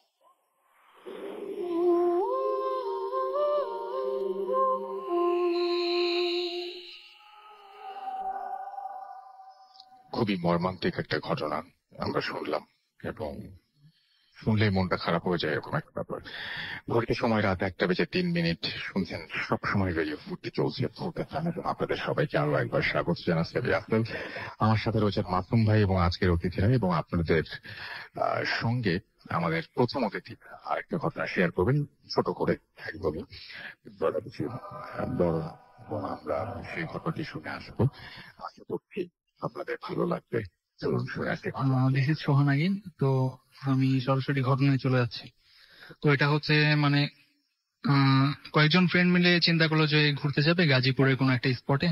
তো যথারীতি তারা ঘুরতে গেল। তো ঘোরা শেষ করে ধরেন তারা মানে সবাই ফিরে আসে বিকেলের আগেই। তো 3 জন ফ্রেন্ড থেকে যায় যে সন্ধ্যার পরেও দেখি মানে কিরকম ঘুরে ভালো লাগবে হয়তো। তো তাদের ফিরতে ফিরতে ওখান থেকে বের হতে রাত 11টা সাড়ে 11টা বেজে যায়। তো ওখান থেকে বের হয়ে তারা গাড়ির জন্য ওয়েট করছিল, কিন্তু কোনো গাড়ি পাচ্ছিল না। তো কিছুক্ষণ পর একটা ভ্যান আসতে দেখে ওটাকে দাঁড় করালো, বললো যে আমরা খুব বিপদে পড়েছি, আমাদেরকে একটু যদি চৌরাস্তা পর্যন্ত এগিয়ে দিয়ে আসতেন। তো ভ্যান চালক বললেন যে এত রাতে আমি পারবো না, আমার বাসায় যেতে হবে, রাত্রে প্রবলেম হয়। উনি অনেক অনুরোধের পর উনি রাজি হলেন, তো ওদেরকে নিয়ে রওনা দিলেন। তো কিছু দূর যাওয়ার পর ভ্যান চালক দেখতে পারলেন যে রাস্তার পাশে একটা বোরখা পরা মহিলা কোলে একটা বাচ্চা নিয়ে দাঁড়িয়ে আছে। তো মহিলাটি তাদের কাছে এসে বলল যে আমাকে একটু সামনে নামিয়ে দিবেন, আমার বাড়িটা হচ্ছে সামনে, কোনো গাড়ি পাচ্ছি না, একটু বিপদে পড়ছি, প্লিজ নামিয়ে দেন। তো উনি ওই 3জন ছেলের অনুমতি নিয়ে ভ্যান চালক বললেন, ওনারা বললেন যে আচ্ছা ঠিক আছে, বিপদে যেহেতু পড়ছে ভ্যানে নেন, একজনই তো। তো তাকে ভ্যানে নিলেন। 10 মিনিট যাওয়ার পর মহিলাটি বললেন এখানে একটু দাঁড়ান, আমার বাড়ি হচ্ছে সামনে, আমি আমার সাথে ভাড়া টাকাটা খুঁজে পাচ্ছি না, আমি বাড়ি থেকে এনে দিচ্ছি, জাস্ট 2টা মিনিট দাঁড়ান। তো একটা বাসঝাড় ছিল, তো উনি বললেন যে বাসঝাড়ের পরে আমার বাড়ি, আমি যাবো আর আসবো। তো এই বলে মহিলাটি গেলেন। 10 মিনিট হয়ে গেল, তিনি আর আসছেন না। তো ভ্যান চালক বললেন যে মামা আপনার একটু বসেন, আমি একটু দেখে আসি। এটা বলে তিনি গেলেন। তো যখন বাসঝাড়ের ওই দিকটাতে যাচ্ছেন, তো তিনি চাঁদের একটু একটু আলোতে দেখতে পাচ্ছেন যে ওই মহিলাটি বাসঝাড়ের ওখানে মাটিতে বসে আছে। তো তিনি কি করলেন, তার মোবাইলের যে টর্চ ছিল ওইটা অন করে মারতেই দেখলেন মহিলাটি তার বাচ্চাটাকে সামনে রেখে তার নাড়ি ভুড়ি ছিঁড়ে খাচ্ছে। তো এটা দেখার পর উনি, ওই মহিলাটা তার দিকে বিদঘুটে একটা হাসি দেয় রক্তমাখা মুখে। এটা দেখার পর উনি জাস্ট ওখান থেকে দৌড় দেন। তো দৌড় দিয়ে আসার পর ওই ছেলেগুলোকে বলেন এখান থেকে তাড়াতাড়ি বের হতে হবে, আপনার তাড়াতাড়ি চলেন। তো ওরা কিছু বলার আগে ওখান থেকে বের হয়ে যায়। তো কিছু দূর যাওয়ার পর সব ঘটনা তাদেরকে বলে। তো তারা চিন্তা করলো তাহলে এতক্ষণ কার সাথে আসলাম আমরা, আমাদের সাথে যেই মহিলাটি ছিলেন উনি তাহলে কে ছিলেন। তো এরকম চিন্তা করে যে যার যার মতো বাড়িতে চলে যায়। কিছুদিন পর ওই ছেলেগুলো ওইখানে আবার যায়, জানার জন্য আসলে অ্যাকচুয়ালি ঘটনাটা কি। তো ওখানকার লোকজনদের মতে যে অনেকদিন আগে ওই বাসঝাড়টার ওখানে একটা মহিলা আর একটা বাচ্চার মৃতদেহ পাওয়া গিয়েছিল। আর যার পর থেকেই ওই ঘটনাটা যারা দেখেন রাত্রেবেলা ওই মহিলাটাকে ওই বাচ্চাটাকে খাওয়া অবস্থায় ওইরকম, তার কিছুদিন পরেই হয়তো বা ম্যাক্সিমামই তারা মারা যায় অসুখে পড়ে। তো ওই ছেলেগুলো ওই ভ্যান চালকের বাড়ির ঠিকানা খুঁজে বের করেন। তো ওনার ওয়াইফের সাথে যখন কথা বলতে যান, তখন উনি বললেন যে ওই দিন রাতে আসার পর ওই ওনাকে ভীত দেখাচ্ছিল, তারপর কিছুদিন জ্বরে পড়ে তিনি হঠাৎ একদিন মারা যান। তো এটা শোনার পর তারা খুবই কষ্ট পায় যে হয়তোবা রাতের বেলা ওই দিন যদি আমরা রিকোয়েস্ট না করতাম, আমাদেরকে নিয়ে না আসতো, তাহলে হয়তো পথির মধ্যে এরকম হতো না। তো নিজেদের গিল্টি ফিল করে তারা, এই জন্য তারা ফ্রেন্ডরা টাকা তুলে তার পরিবারকে যতটুকু পারে হেল্প করে। তো এই ছিল ভাই আমার শেষ ঘটনা। Thank you so much. আপনার ঘটনার জন্য আপনাকে অনেক ধন্যবাদ। আমরা চলে যাবো একটা ছোট্ট ইমেইলে, এবং ইমেলটি পাঠিয়েছেন আমাদের একজন লিসনার। তার কাছ থেকে আমরা ইমেলটা শুনে আসবো এবং আমাদের ঘটনাটি আমি পড়ে শোনাচ্ছি, যেভাবে লিখেছেন সেভাবেই চেষ্টা করবো পড়ে শোনানো। আসসালামু আলাইকুম রাসেল ভাই, আশা করি ভালো আছেন, কারণ আপনি সবসময় ভালোর দলে। ব্যস্ততার কারণে স্টুডিওতে শেয়ার করতে পারলাম না, পড়ে শোনালে খুশি হব। ব্যক্তিগত সমস্যার কারণে আমি আমার পরিচয় গোপন রাখতে চাচ্ছি। আমি যে ঘটনাটি শেয়ার করছি সেটি আমার সাথে ঘটে যাওয়া। আমি চাঁদপুর জেলার কোন একটা গ্রামে বসবাস করি। এখন নামগুলিতেও শহরের ছোঁয়া লেগে গিয়েছে। গ্রামেও এখন জিন বা ভূতে বিশ্বাস করে না। ভূত বা জিন বলতে নাকি কিছুই নেই, কিন্তু ব্যাপারটা হচ্ছে যার সাথে ঘটে যায় তিনি বুঝতে পারেন। সব কথা বর্ণনা করে কিংবা ভাষায় প্রকাশ করা যায় না। আমি সরাসরি ঘটনায় চলে যাচ্ছি। আমি আজ অনেকদিন ধরে টিউশনি করি। দিনের বেশিরভাগ সময় ব্যস্ততার ঘুমে কাটে বলে দিনের বেলায়ও খুব একটা বাসা থেকে বের হওয়া হয় না। আমার বাড়িতে একটা দিঘি আছে। বছরখানেক আগের কথা, রাত 11টার সময় আমার একটা ফোন আছে। বাসায় কথা বলতে গেলে সমস্যা হয় বলে বাসা থেকে বের হওয়ার সিদ্ধান্ত নেই। অন্ধকার ছিল বলে একটা ফোনের ফ্ল্যাশ লাইট জ্বালিয়ে অন্য ফোনটা দিয়ে কথা বলতে বলতে দিঘির পাড়ের রাস্তা ধরে অন্য একটা বাড়ি পার করে মাঠের কাছে যাই। বলে রাখা ভালো, রাস্তার পাশেই মাঠ, আর গরমের দিনে ওইখানে প্রচুর ঠান্ডা হাওয়া থাকে। কিছুক্ষণ বসলেই শরীর চড়িয়ে যায়। জায়গাটি ছিল 3 রাস্তার মোড়। 3 রাস্তা বা 4 রাস্তা মোড় দিয়ে গ্রামে অনেক কথা প্রচলিত আছে। আমি ছোটবেলা থেকে প্রচন্ড সাহসী, তাই কোনো কিছু মনে না নিয়ে রাস্তার পাশে বসে ফোনে কথা বলছিলাম। কিছুক্ষণ কথা বলার পর লক্ষ্য করলাম মাঠের অপর প্রান্তে সাদা পোশাক পরে আমার দিকে কেউ একজন আসছে। অন্ধকার রাত ছিল আর দূরত্ব অনেক বেশি ছিল বলে ভাবলাম কোনো মানুষ হয়তো মাঠের মাঝখান দিয়ে হেঁটে আসছে। কিন্তু কয়েক সেকেন্ড পর যা দেখলাম তাতে নিজেকে স্থির রাখা কষ্ট করছিল। আমার গায়ে একটু গরম হাওয়া লাগলো। সে সময় গরম হাওয়া, আমি খানিকটা অবাক হলাম। নিজের অজান্তেই কান থেকে ফোন নামিয়ে সাইড বাটনে ক্লিক করলাম, কিন্তু ফোনটিতে আলো জ্বলছে না। ভাবলাম হয়তো চার্জ শেষ। যে ফোনটির ফ্ল্যাশ লাইট জ্বালানো ছিল ওই ফোনটির দিকে তাকিয়ে দেখি ফ্ল্যাশ লাইট বন্ধ। ততক্ষণে বুঝলাম আমার সাথে কিছু একটা ঘটতে যাচ্ছে। সামনের দিকে তাকাতে আমি লক্ষ্য করলাম ওই সাদা পোশাক পরিহিত মানুষটি ক্রমেই বড় হতে লাগলো এবং তার মাথা মনে হচ্ছিল ক্রমেই আকাশ চুম্বে উঠছে। বুঝলাম এটি মানুষ নয়, জিন বা অবয়ব। আমার শরীর শিউরে উঠল।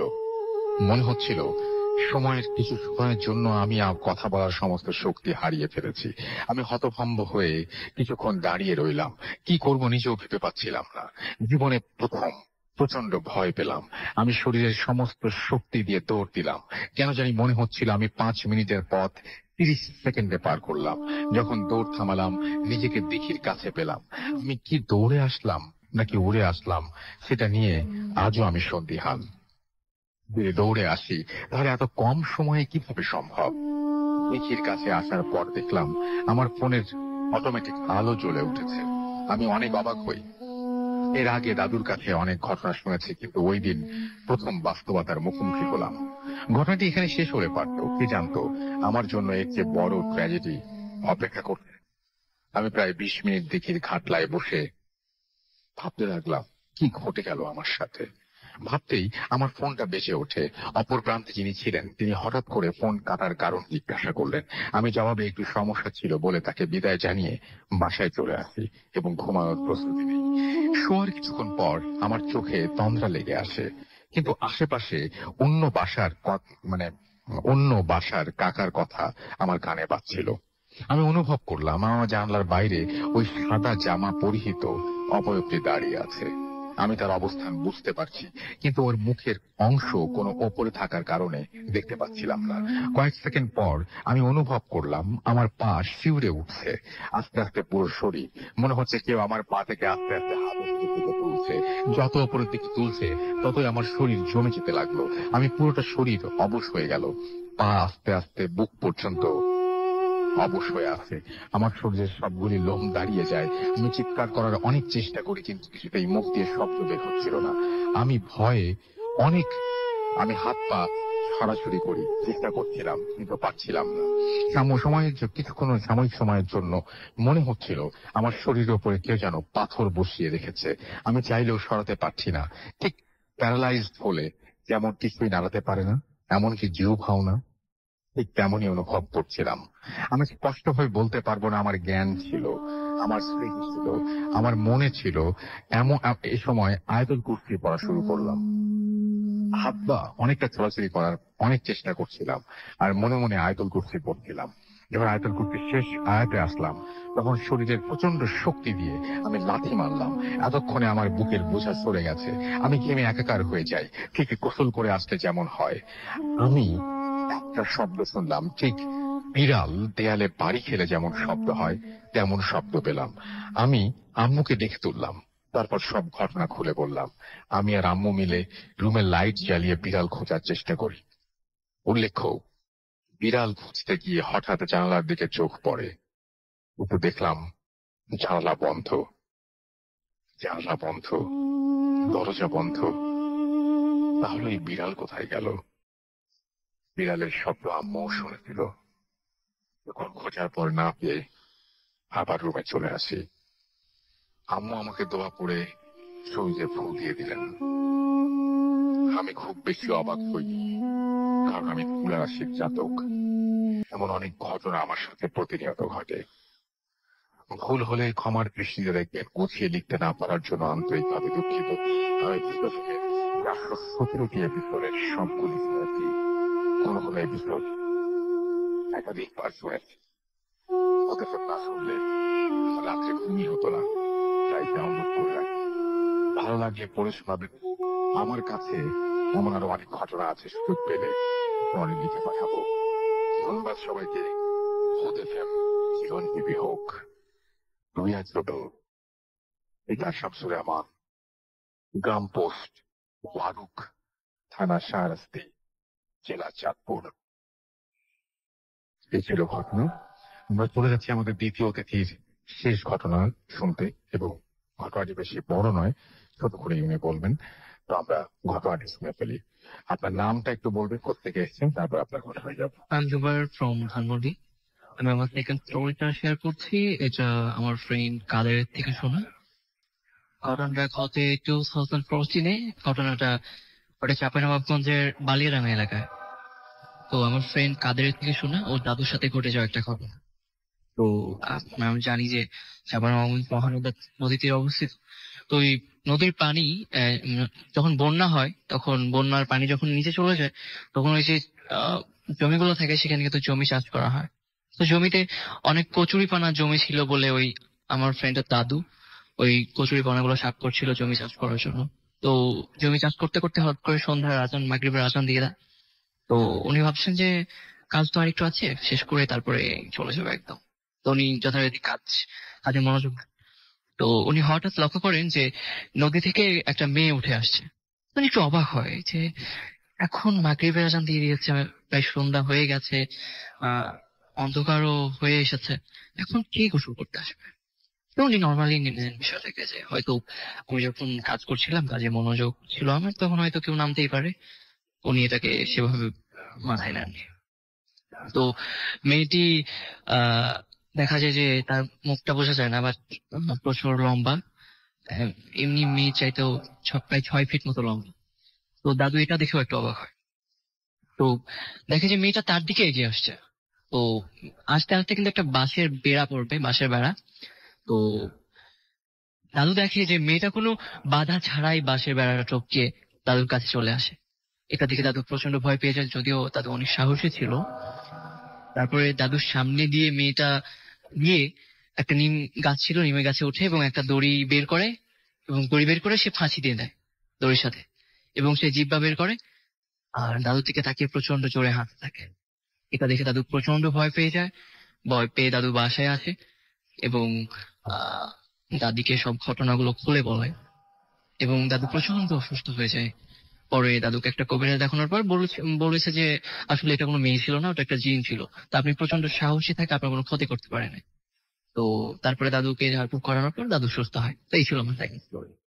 Thank you so much. আপনার ঘটনার জন্য আপনাকে অনেক ধন্যবাদ। আমি দেখতে পাচ্ছি ফাহিম আহমেদ সৌরভ আমাদের লিখেছেন both of is the best. আমাদের সঙ্গে আছেন সিয়াম আহমেদ তন্ময়, এছাড়াও আছেন শেখ শরীফুল ইসলাম জীবন আমাদের সঙ্গে আছেন শাহরিয়ার আহমেদ সিয়াম, 2015 সাল থেকে তিনি ভূতপ্রেম শুনছেন। সম্রাট হাসান সামি আমাদের সঙ্গে আছেন, মুগদা থেকে শুনছেন। মশিউর রহমান রতন আমাদের সঙ্গে আছেন, ইমেইলটা ভালো ছিল, বগুড়া থেকে শুনছেন। শেখ শরীফুল ইসলাম আমাদের সঙ্গে আছেন ইমরান হুসাইন, এবং আমাদের সঙ্গে আছেন দেখতে পাচ্ছি শেখ শরীফুল ইসলাম, এবং আমাদের সঙ্গে আছেন FM মামুন পাটোয়ারি, এবং আমাদের সঙ্গে আছেন MD রেশাদ খান। সৈয়দ রাসেল আমাদের সঙ্গে আছেন, সৌদি আরব থেকে শুনছেন। 2010 থেকে তিনি শুনছেন। প্রতি রাতের ঘুমের ট্যাবলেট সেটা লিখেছেন তিনি। নাইমুর রহমান আমাদের সঙ্গে আছেন, এবং আমাদের সঙ্গে আছেন তিনি ভাঙ্গুড়া থেকে। এছাড়া আমাদের সঙ্গে আছেন দেখতে পাচ্ছি আল আমিন আহমেদ, এবং অডিও ক্লিপটা শুনে চোখে পানি চলে এসেছে। খুশি চৌধুরী আমাদের সঙ্গে আছেন, এবং নিজের সাথে ঘটে যাওয়া একটা ঘটনা শুনতে চান। আমাদের সঙ্গে আছেন আহমেদ শরীফ। এছাড়া আমাদের সঙ্গে আছেন দেখতে পাচ্ছি আরো অনেকেই। আমাদের সঙ্গে ভিডিও ফুটি যে পেজটা রয়েছে সেই পেজেও অনেকে আছেন, সেখান থেকেও কিছুটা আমি পড়তে চাই। আমাদের সঙ্গে আছেন ফয়সাল। এছাড়াও আমাদের সঙ্গে আছেন দেখতে পাচ্ছি গোলাম রসুল আমাদের সঙ্গে আছেন দেখতে পাচ্ছি সাইদ শাহরিয়ার, আমাদের সঙ্গে আছেন আকাশ রহমান, মিরাজ রহমান উদয় আমাদের সঙ্গে আছেন, আহিয়ান রায়হান রিজবি আমাদের সঙ্গে আছেন, রিপন আহমেদ সানি আমাদের সঙ্গে আছেন, অস্থির রাব্বি আমাদের সঙ্গে আছেন জাকিরুল ইসলাম, নিসান খান, রিফাদ আহমেদ রাফি, ইয়াসিন শফিন, আতিকুর রহমান আতিক আমাদের সঙ্গে আছেন, রনক বিশ্বাস লিমন আমাদের সঙ্গে আছেন, মাসুম রানা পারভেজ আমাদের সঙ্গে আছেন, আলমগীর হোসাইন আছেন, ফারহানা আছেন, আমাদের সঙ্গে সৌরভ, এছাড়াও জয় পোদ্দার, অরণ্য সাজ্জাদ আমাদের সঙ্গে আছেন দেখতে পাচ্ছি। এছাড়াও আরো অনেকেই আমাদের সঙ্গে আছেন এই মুহূর্তে। গোলাম রসুল, এছাড়াও আমাদের সঙ্গে আছেন দেখতে পাচ্ছি আয়ান সবুজ, আমাদের সঙ্গে আছেন আলমগীর হোসাইন মেহেদি, সহ আরো অনেকে। স্যাম জোহান আমাদের সঙ্গে আছেন দেখতে পাচ্ছি নূর হাসান, মিশুন খান, রাকিব হোসেন শুভ সহ আরো অনেকে। তো 2010-এ আমরা শুরু করেছিলাম ভূত এফএম, এবং আমাদের এখনো পর্যন্ত সেই ভূত এফএমটা আপনাদেরকে সমানভাবে আনন্দ দিয়ে যাচ্ছে। এবং আজ এবার 2018 সাল এবং 13 আগস্ট আমরা শুরু করেছিলাম 2010 সালে। সেই হিসাব করলে আমাদের 8 বছর হয়ে গেছে ভূত এফএমের বয়স, এবং এই 8 বছর ধরে আমরা আপনাদেরকে আনন্দ দিতে পারছি, এইটা মনে করে, এটা ভেবেও অনেক বেশি ভালো লাগে। এবং এই 8 বছর ধরে আপনারা যেভাবে আমাদের সাপোর্ট দিয়েছেন, এই সাপোর্ট ছাড়া ভূত এফএম চালানো কোনোভাবে সম্ভব ছিল না। তো আপনারা ভবিষ্যতে সাপোর্ট দিবেন এবং ঘটনা পাঠাবেন, সেটা প্রত্যাশা রাখি। এবং যারা ঘটনা পাঠাচ্ছেন তাদের জন্য আমি আরো একবার এই মুহূর্তে ইমেল অ্যাড্রেসটা শেয়ার করতে চাই। আমাদের ইমেল অ্যাড্রেস হচ্ছে bhfm@radio50.fm, which is bhwtfm@radiofoati.fm। আপনার নাম, ঠিকানা এবং ফোন নাম্বার সহ আপনার জীবনে ঘটে যাওয়া বা আপনার জানা সেরা ঘটনা লিখে পাঠিয়ে দিন আমাদের কাছে। ঘটনার শুরুতে অবশ্যই উল্লেখ করছি ঘটনাটা আপনি স্টুডিওতে শেয়ার করবেন, নাকি আপনি চান আপনার ঘটনাটি আমরা পড়ে শোনাই। যারা দেশের বাইরে রয়েছেন তারা সরাসরি অডিও ক্লিপ পাঠিয়ে দিতে পারেন আমাদের কাছে। একটা ছোট্ট বিরতি নেব, বিরতির পরে আবারও ফিরে আসবো আপনাদের কাছে। সেই পর্যন্ত আমাদের সঙ্গেই থাকুন। Stay tuned, radio 40, edit FM and new 40।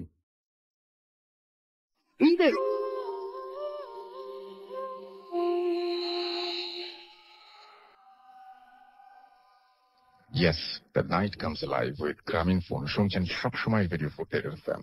আমি রাসেলের সাথে, আমার সাথে রয়েছেন মাসুম ভাই, এবং আজকের অতিথি আপনাদের সবাইকে আরো একবার স্বাগত জানাচ্ছি। এবং আমি যেটা করব এখন সেটা হচ্ছে আমাদের তৃতীয় অতিথির কাছে চলে যাব। আপনার নামটা একটু প্লিজ বলবেন, তারপর আপনার থেকে এসেছেন সেটা শেয়ার করার পরে আপনার ঘটনায় যাব। আসসালামু আলাইকুম রাসেল ভাই, আমি মুন্না উত্তরপাড়া থেকে এসেছি। রাসেল ভাই, যে ঘটনাটা এখন আমি শেয়ার করতে যাচ্ছি সেটা আমার বন্ধু সাদামের কাছ থেকে নেওয়া। এটা তার ফুফুর কাছ থেকে সে শুনেছিল। তার ফুফুর বিয়ের সাথে এই ঘটনাটা ঘটে। রাসেল ভাই, ঘটনাটা 1971 সালেরও অনেক আগের। আমি সঠিক সালটা বলতে পারছি না। রাসেল ভাই, যার সাথে ঘটনাটা ঘটে তিনি অনেক ধনী এবং সম্ভ্রান্ত ফ্যামিলির একজন ছেলে ছিলেন। তারা সিলেটে ছিলেন, তাদের হোম ডিস্ট্রিক্ট ছিল সিলেটে, কিন্তু তিনি পড়ালেখার কারণে ঠাকুরগাঁতে থাকতেন। ঠাকুরগাঁতে একটা বাসা তিনি রেন্টে নিয়ে সেখানে থাকতেন। রাসেল ভাই, তিনি অনেক রাত ধরে পড়ার একটা অভ্যেস ছিল। তো সে আমলে রাত 11টা গ্রামে অনেকটা একটা সময়। তো তখন কারেন্ট না থাকায় তিনি হারিকেনের আলোতে রাত্রে পড়তেন। তো একদিন রাত্রে তিনি পড়ছিলেন, তো হঠাৎ করে তার হ্যারিকেনটা নিভে যায়। তো বাইরে থেকে কোন রকমের বাতাস আসার কোন রকম সম্ভাবনা ছিল না, কারণ শীতের সময় ছিল এবং জানালা দরজা সবই অফ ছিল। তো তিনি ভাবলাম হয়তো বা হ্যারিকেনের তেল শেষ, তো সেই জন্য সেটা নিভে গেছে। তো তিনি ম্যাচ জ্বালিয়ে তার আলোতে তেলের বোতলটা খুঁজতে থাকলেন। এমন সময় গেটে কেউ নক করলো। তিনি ভিতর থেকে প্রশ্ন করেন, বাহিরে কে? তো কোন উত্তর না পাওয়ায় তিনি দরজাটা খুলে দেখলেন একজন বৃদ্ধ লোক বাইরে দাঁড়ানো। তো অনেকটাই লম্বা এবং তিনি একটা সাদা জুব্বা পরানো ছিল। তিনি যেখানে দাঁড়িয়েছিলেন সেই জায়গাটা অনেকটা আলোকিত হয়েছিল। তো রাসেল ভাই, তিনি অবাক হয়ে গেলেন এবং তিনি জিজ্ঞেস করলেন যে, আসসালামু আলাইকুম কাকা, আপনি কে? আপনাকে তো সঠিক চিনতে পারলাম না। তো সেই লোকটি উত্তর দিল যে, বাবা তুমি আমাকে চিনবা না, আমি এই 2-3 গ্রাম পরেই থাকি, আমি তোমাকে চিনি। তো রাসেল ভাই, তিনি তাকে ভিতরে আসার জন্য আমন্ত্রণ করলেন এবং বললেন যে আপনি ভিতরে আসেন এবং আমি আমার হারিকেনটা নিভে গেছে, আমি সেটা জ্বালি, তারপর আপনার সাথে কথা বলছি। তো সেই লোকটি বলল, বাবা তার কোনো দরকার নেই, আমি কিছু কথা বলে চলে যাব। তো রাসেল ভাই, তিনি যখন ভিতরে আসলেন না তখন বললেন যে আচ্ছা ঠিক আছে, বলুন কাকা আপনি কি বলতে চান। পরে তিনি বলতেছেন যে, বাবা দেখো, আমি তো হজে যেতে চেয়েছি, তো আমার ঘরে 2টো যুবতী মেয়ে আছে, তাদের দেখার মতো কেউ নেই। যদি তুমি তাদের দায়িত্বটা নাও তাহলে আমি নিশ্চিন্তে হজে যেতে পারি। তো তিনি বললেন, ঠিক আছে কাকা, আমি আপনার মেয়েদের খেয়াল রাখবো, তো আমি তো আপনার বাসাটা চিনি না, তো এখন আপনি যদি চিনে দিতেন। তো তিনি বললো, হ্যাঁ আমি আগামীকালকে তোমাকে নিয়ে আমার বাসায় যাব, আমার বাসা দেখে নিয়ে আসবো। তো তিনি বললেন আচ্ছা ঠিক আছে। তো এই বলে লোকটি চলে যান। তো তিনি দরজা লাগিয়ে যথারীতি তেলের বোতল বের করে যখন হারিকেনে ভরতে যাবেন, তখন দেখে যে হারিকেনে যথারীতি তেল ছিল, প্রায় মিডিয়াম তেল ছিল, যা দিয়ে হারিকেন জ্বলতে পারে। সরি। তো রাসেল ভাই তিনি অবাক হয়ে যান, কিন্তু তেমনটা কিছু মনে করেন না। তো সেদিন রাতটা ভালোভাবেই কেটে যায়। পরের দিন রাত্রে ঠিক একই টাইম, প্রায় 11টার সময় সেম ভাবে হারিকেনটি নিভে যায় এবং দরজায় নক। তো তিনি গিয়ে দরজা খুলে দেখেন সেই বৃদ্ধ লোকটি দাঁড়ানো। তো তিনি সালাম দিলেন আর বললেন, কাকা আপনি? তো তখন বৃদ্ধ লোকটি বলছে যে, বাবা আমি তোমাকে নিতে এসেছি, চলো আমার বাসায় যাও। তো বলল আচ্ছা ঠিক আছে কাকা, চলো না আমি যাচ্ছি আপনার সাথে। তো তারা দুজন বেরিয়ে পড়লেন তার বাসা যাওয়ার উদ্দেশ্যে। তো অনেকটা সময় হাঁটার পরে তিনি লক্ষ্য করলেন যে অনেক দূর দূরান্ত পর্যন্ত কোনো বাড়িঘর দেখা যাচ্ছে না। অনেকটা ফাঁকা একটা এরিয়া, যেখানে আবাদি ফসলের জমি ছিল। তো রাসেল ভাই তিনি অবাক হয়ে জিজ্ঞেস করলেন যে, কাকা আশেপাশে তো কোনো বাড়ি দেখা যাচ্ছে না, তো আপনি আসলে থাকেন না কোথায়? তো তিনি বললেন যে, বাবা তুমি ভয় করো না, আমি সামনেই থাকি। তো তারা হাঁটতে হাঁটতে একটা বট গাছের নিচে যে পৌঁছাইলো, এবং বট গাছের নিচে যাওয়ার সাথে সাথে তার কেমন যেন মাথাটা ঘুরে উঠলো এবং চোখটা লেগে গেল। সে চোখ খুলতেই দেখে সামনে একটা রাস্তা, যার দুই পাশে বাগান ছিল। তিনি অনেকটা অবাক হয়ে যান যে এখানে এত সুন্দর রাস্তা কিভাবে আসলো। তো তার সাথে হাঁটছেন, সেই রাস্তা দিয়ে তারা অনেকটা সময় হাঁটলেন। হাঁটার পরে একটা প্রাসাদের মতো বড় একটা বাড়িতে গিয়ে তারা পৌঁছালেন।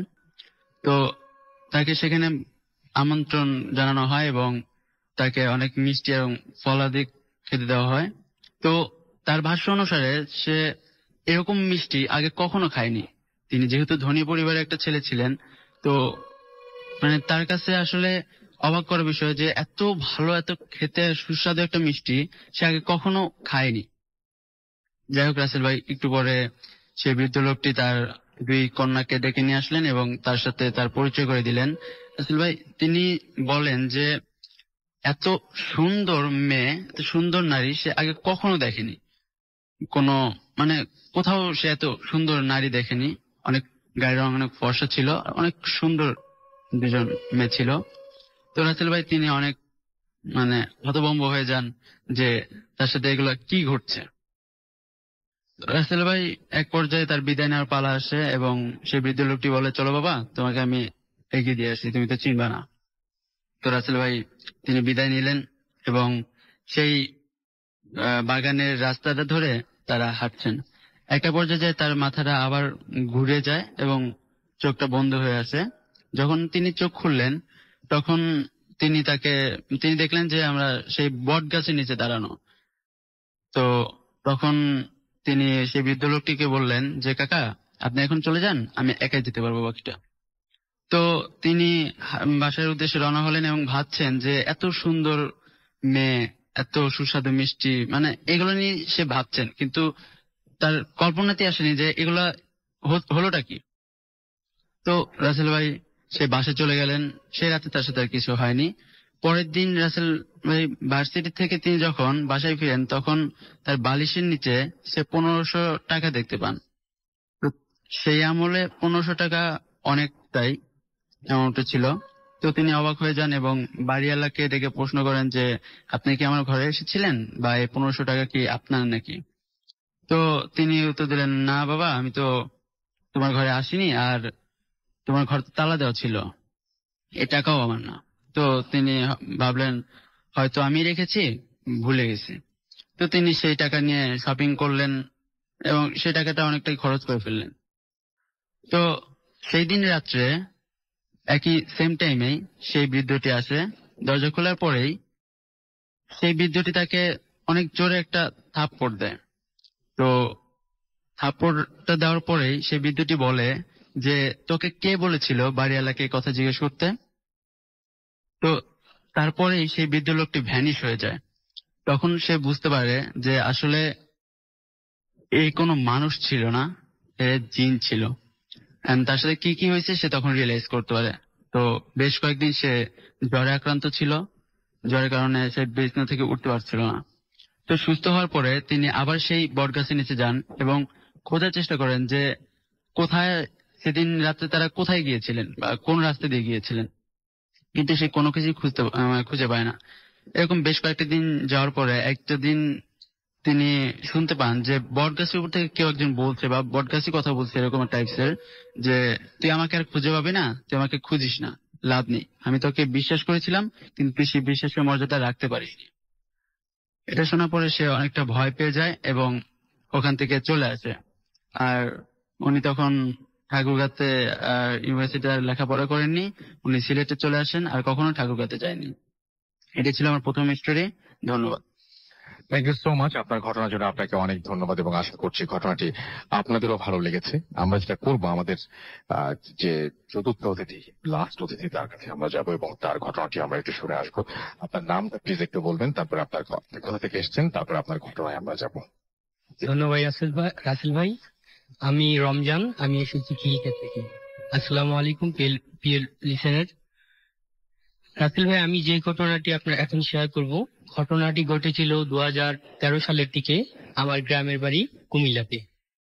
তো রাসেল ভাই, আমার গ্রামটা কুমিল্লাতে আপনার ঢাকা চট্টগ্রাম মহাসড়কের ডান পাশে অবস্থিত। তো আমার গ্রামটা 4টা ভাগে বিভক্ত: উত্তর পাড়া, দক্ষিণ পাড়া, পশ্চিম পাড়া, পূর্ব পাড়া।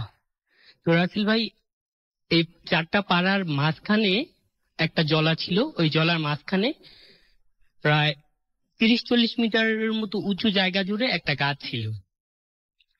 রাসেল ভাই, প্রত্যেক 12 বছর পর পর নাকি ওই গাছের তলায় 1-2টা লাশ পাওয়া যেত রাসেল ভাই। আর লাশগুলার বয়স ছিল 12 থেকে 13 বছরের মধ্যে। রাসেল ভাই, আমার এক ক্লাসমেট ছিল, ওরও প্রায় 8-9 বছরের মতো। ও একদিন দুপুরবেলা বাবা মায়ের সাথে কি যেন বায়না নিয়ে রাগ করে রাসেল ভাই হাঁটতে হাঁটতে রাস্তার দিকে যাচ্ছিল। ও এই রোদের তীব্রতায় ও কি করলো, ওই গাছের তলায় বসলো। বসার পর থেকে রাসেল ভাই ও ভ্যানিশ। ওকে ওই দিন আর সারাদিন খুঁজে পাওয়া গেল না। নেক্সট ডে ওর মৃতদেহ পাওয়া গেল রাসেল ভাই, কিন্তু আপনার ওর গলাটা ছিল আলাদা, বডি থেকে আলাদা গলাটা ছিল। আর মাথার অংশটা ওইখানে শুধু রাসেল ভাই ওর চোখগুলা উপড়ানো ছিল। তো এই অবস্থা রাসেল ভাই পুরো এলাকার মধ্যে একটা ভীতিকর পরিস্থিতির সৃষ্টি হয়। দেন রাসেল ভাই, এই ঘটনা ধামাচাপার পর আবার যেই সময়টা ওই লাশটা পাওয়া গিয়েছিল, ঠিক একই সময় আরেকটা ছেলের লাশ পাওয়া গেছে, তাও ঠিক একই অবস্থা। তো একদিন রাসেল ভাই, আমার কিছু ফ্রেন্ড মিলে আমরা পশ্চিম পাড়া থেকে পূর্ব পাড়া মাহফিলের উদ্দেশ্যে রওনা দিলাম। 4-5 জন ফ্রেন্ড ছিলাম। তো রাসেল ভাই, কি হলো, যখন আমরা মাহফিলে যাচ্ছিলাম তখন সময়টা ছিল আনুমানিক 8টা থেকে 8:30টার মধ্যে। মাহফিল শুরু হয় বেসিক্যালি 10টার পরেই। তো রাসেল ভাই, আমরা যখন যাচ্ছিলাম, আমরা পশ্চিম পাড়ায় শর্টকাট রাস্তার জন্য রাসেল ভাই পশ্চিম পাড়া থেকে পূর্ব পাড়ায় ওই জলার মধ্যে দিয়ে যাচ্ছিলাম। যেহেতু আমরা কয়েকজন ফ্রেন্ড ছিলাম, আমাদের মধ্যে ওই রকম সাহস ছিল। তো কি হলো রাসেল ভাই, আমরা যখন যাচ্ছিলাম, ঠিক ওই গাছের গোড়া যখন গিয়ে আমরা পৌঁছালাম, ঠিক তখনই দেখি 8-10টার মতো আমাদের সাইজের ছেলে মেয়েগুলা অস্বাভাবিক ভাবে চিৎকার দিয়ে আমাদের সামনে দিয়ে ছুটে যাচ্ছে, জাস্ট শ্যাডো আকৃতি ভাবে। তো আমরা বুঝতে পারলাম না আসলে এগুলা কি। 3বার পর পর আমাদের সামনে দিয়ে ওরা যখন এইভাবে অদ্ভুত ভাবে চিৎকার করছে আর দৌড়াচ্ছে রাসেল ভাই, ভয়ে আমাদের পুরাই খারাপ অবস্থা রাসেল ভাই। আমরা ভয়ে ওদের দৌড় দেখে আমরাও ভয়ে দৌড় দিলাম সবাই একদিকে। দেন আমরা গিয়ে আর মাহফিল থেকে ওই দিন আর ফিরলাম না, আমরা মাহফিলেই ছিলাম। সকালবেলা এসে বাড়িতে জানালাম, আসলে বাড়ির যে বয়োজ্যেষ্ঠরা আছে ওনারা বললো যে আসলে ওই জায়গাটায় নাকি প্রত্যেক 12 বছর পর পর এক ছেলে এরকম অনেক ছেলের লাশ পাওয়া গিয়েছে। আসলে রাসেল ভাই, ওই কাহিনীটা এখনো আমার এলাকায় বিদ্যমান আছে। আসলে এটার কাহিনী কি, মূল রহস্যটা কি, কেন বা ওই জায়গাটা এরকম হচ্ছে, তা আসলে এখনো জানা যায়নি। আচ্ছা, ধন্যবাদ রাসেল ভাই। অনেক ধন্যবাদ আপনাকে, এবং আশা করছি যে আপনি এনজয় করেছেন। এবং আমি দেখতে পাচ্ছি যে আমাদের এখানে আরো অনেকেই আছেন যারা লিখছেন আমাদেরকে, এবং আশা করছি যে তাদের সাথে আমরা তাদের ঘটনাগুলো আপনাদের শোনাতে পারবো, এবং তাদের যাতে সেই লেখাগুলো আমি পড়তে পারবো। যেমন আমাদের এখানে সীমান্তের পথে লিখেছেন লিসনিং ফ্রম দুবাই, আমাদের সঙ্গে আছেন রাউফ ইসলাম রাজশাহী থেকে, আমাদের সঙ্গে আছেন শাহরিয়ার, এছাড়াও আমাদের সঙ্গে আছেন আলমগীর হোসেন মেহেদি, অনিমেষ রায় অনি আমাদের সঙ্গে আছেন, আমাদের সঙ্গে আছেন ইস্তিয়াক শুভ সহ আরো অনেকে। আমরা ছোট্ট বিরতি নেব, এবং বিরতির পরে আরো একটা অডিও ক্লিপে যাব, এবং সেই অডিও ক্লিপের পরে আমরা আবারও ফিরে আসবো। সেই পর্যন্ত আশা করছি আমাদের সঙ্গেই থাকবেন। Stay tuned to Radio 58 FM.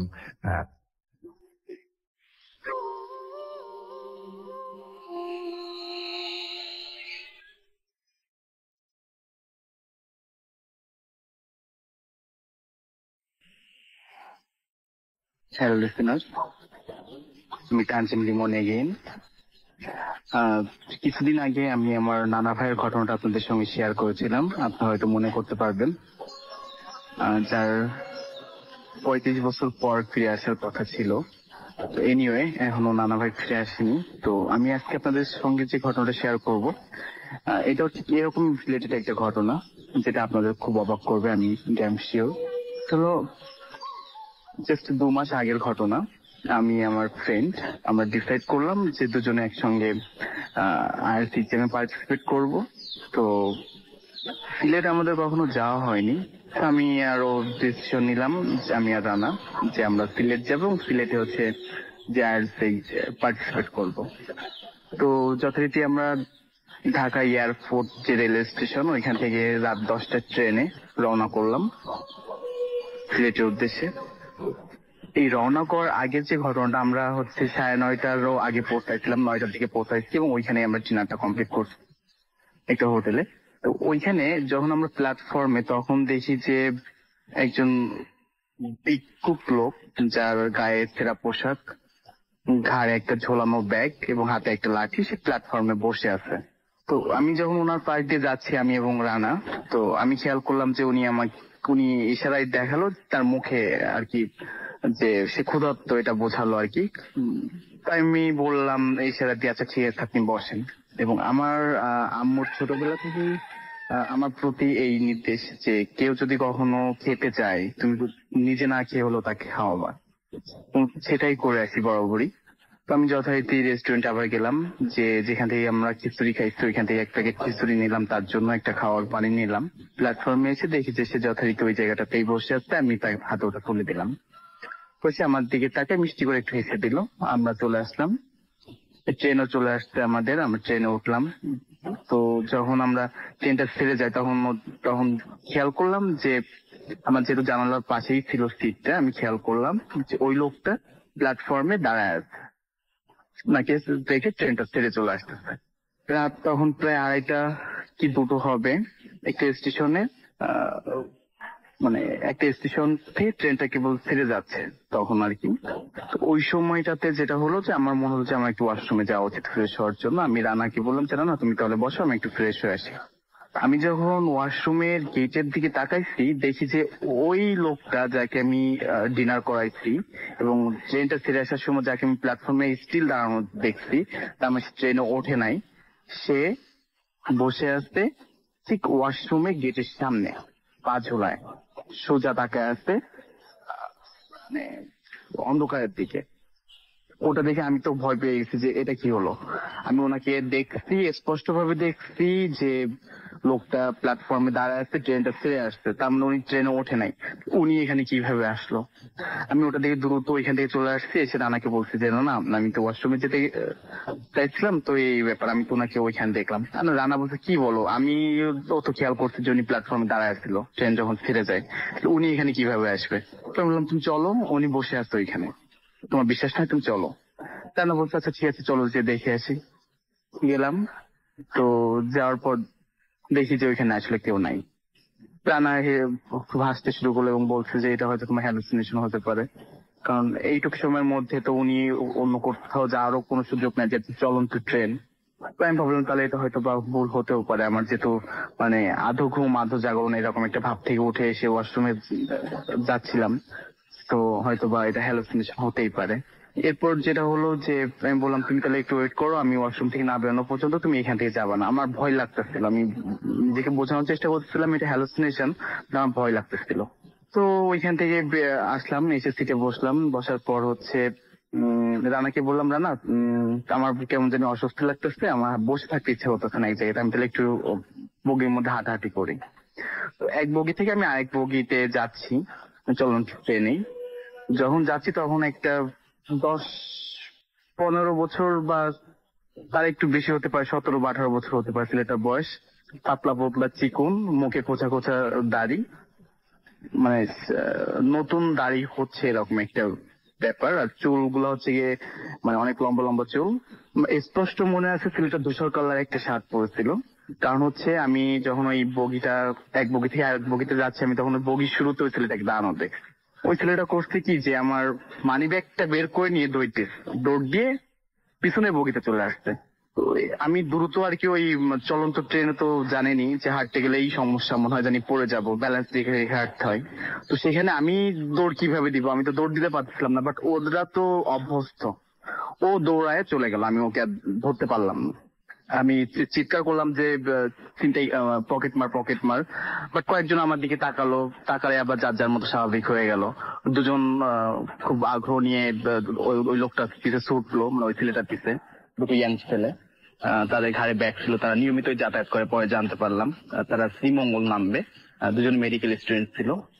তোরা আর কি চেষ্টা করলো, রানা আমি পুরো মানে খোঁজাখুঁজি করলাম, কিন্তু ওই লোক ছেলেটাকে আর পাইলাম না। রাত তখন প্রায় 4টা। তো সিলেট স্টেশনের আগে হয়তো শ্রীমঙ্গল স্টেশনই হবে, ওইখানে যে ট্রেনটা ফলো করলে দেখা গেল যে অনেক ভিড় স্টেশনে।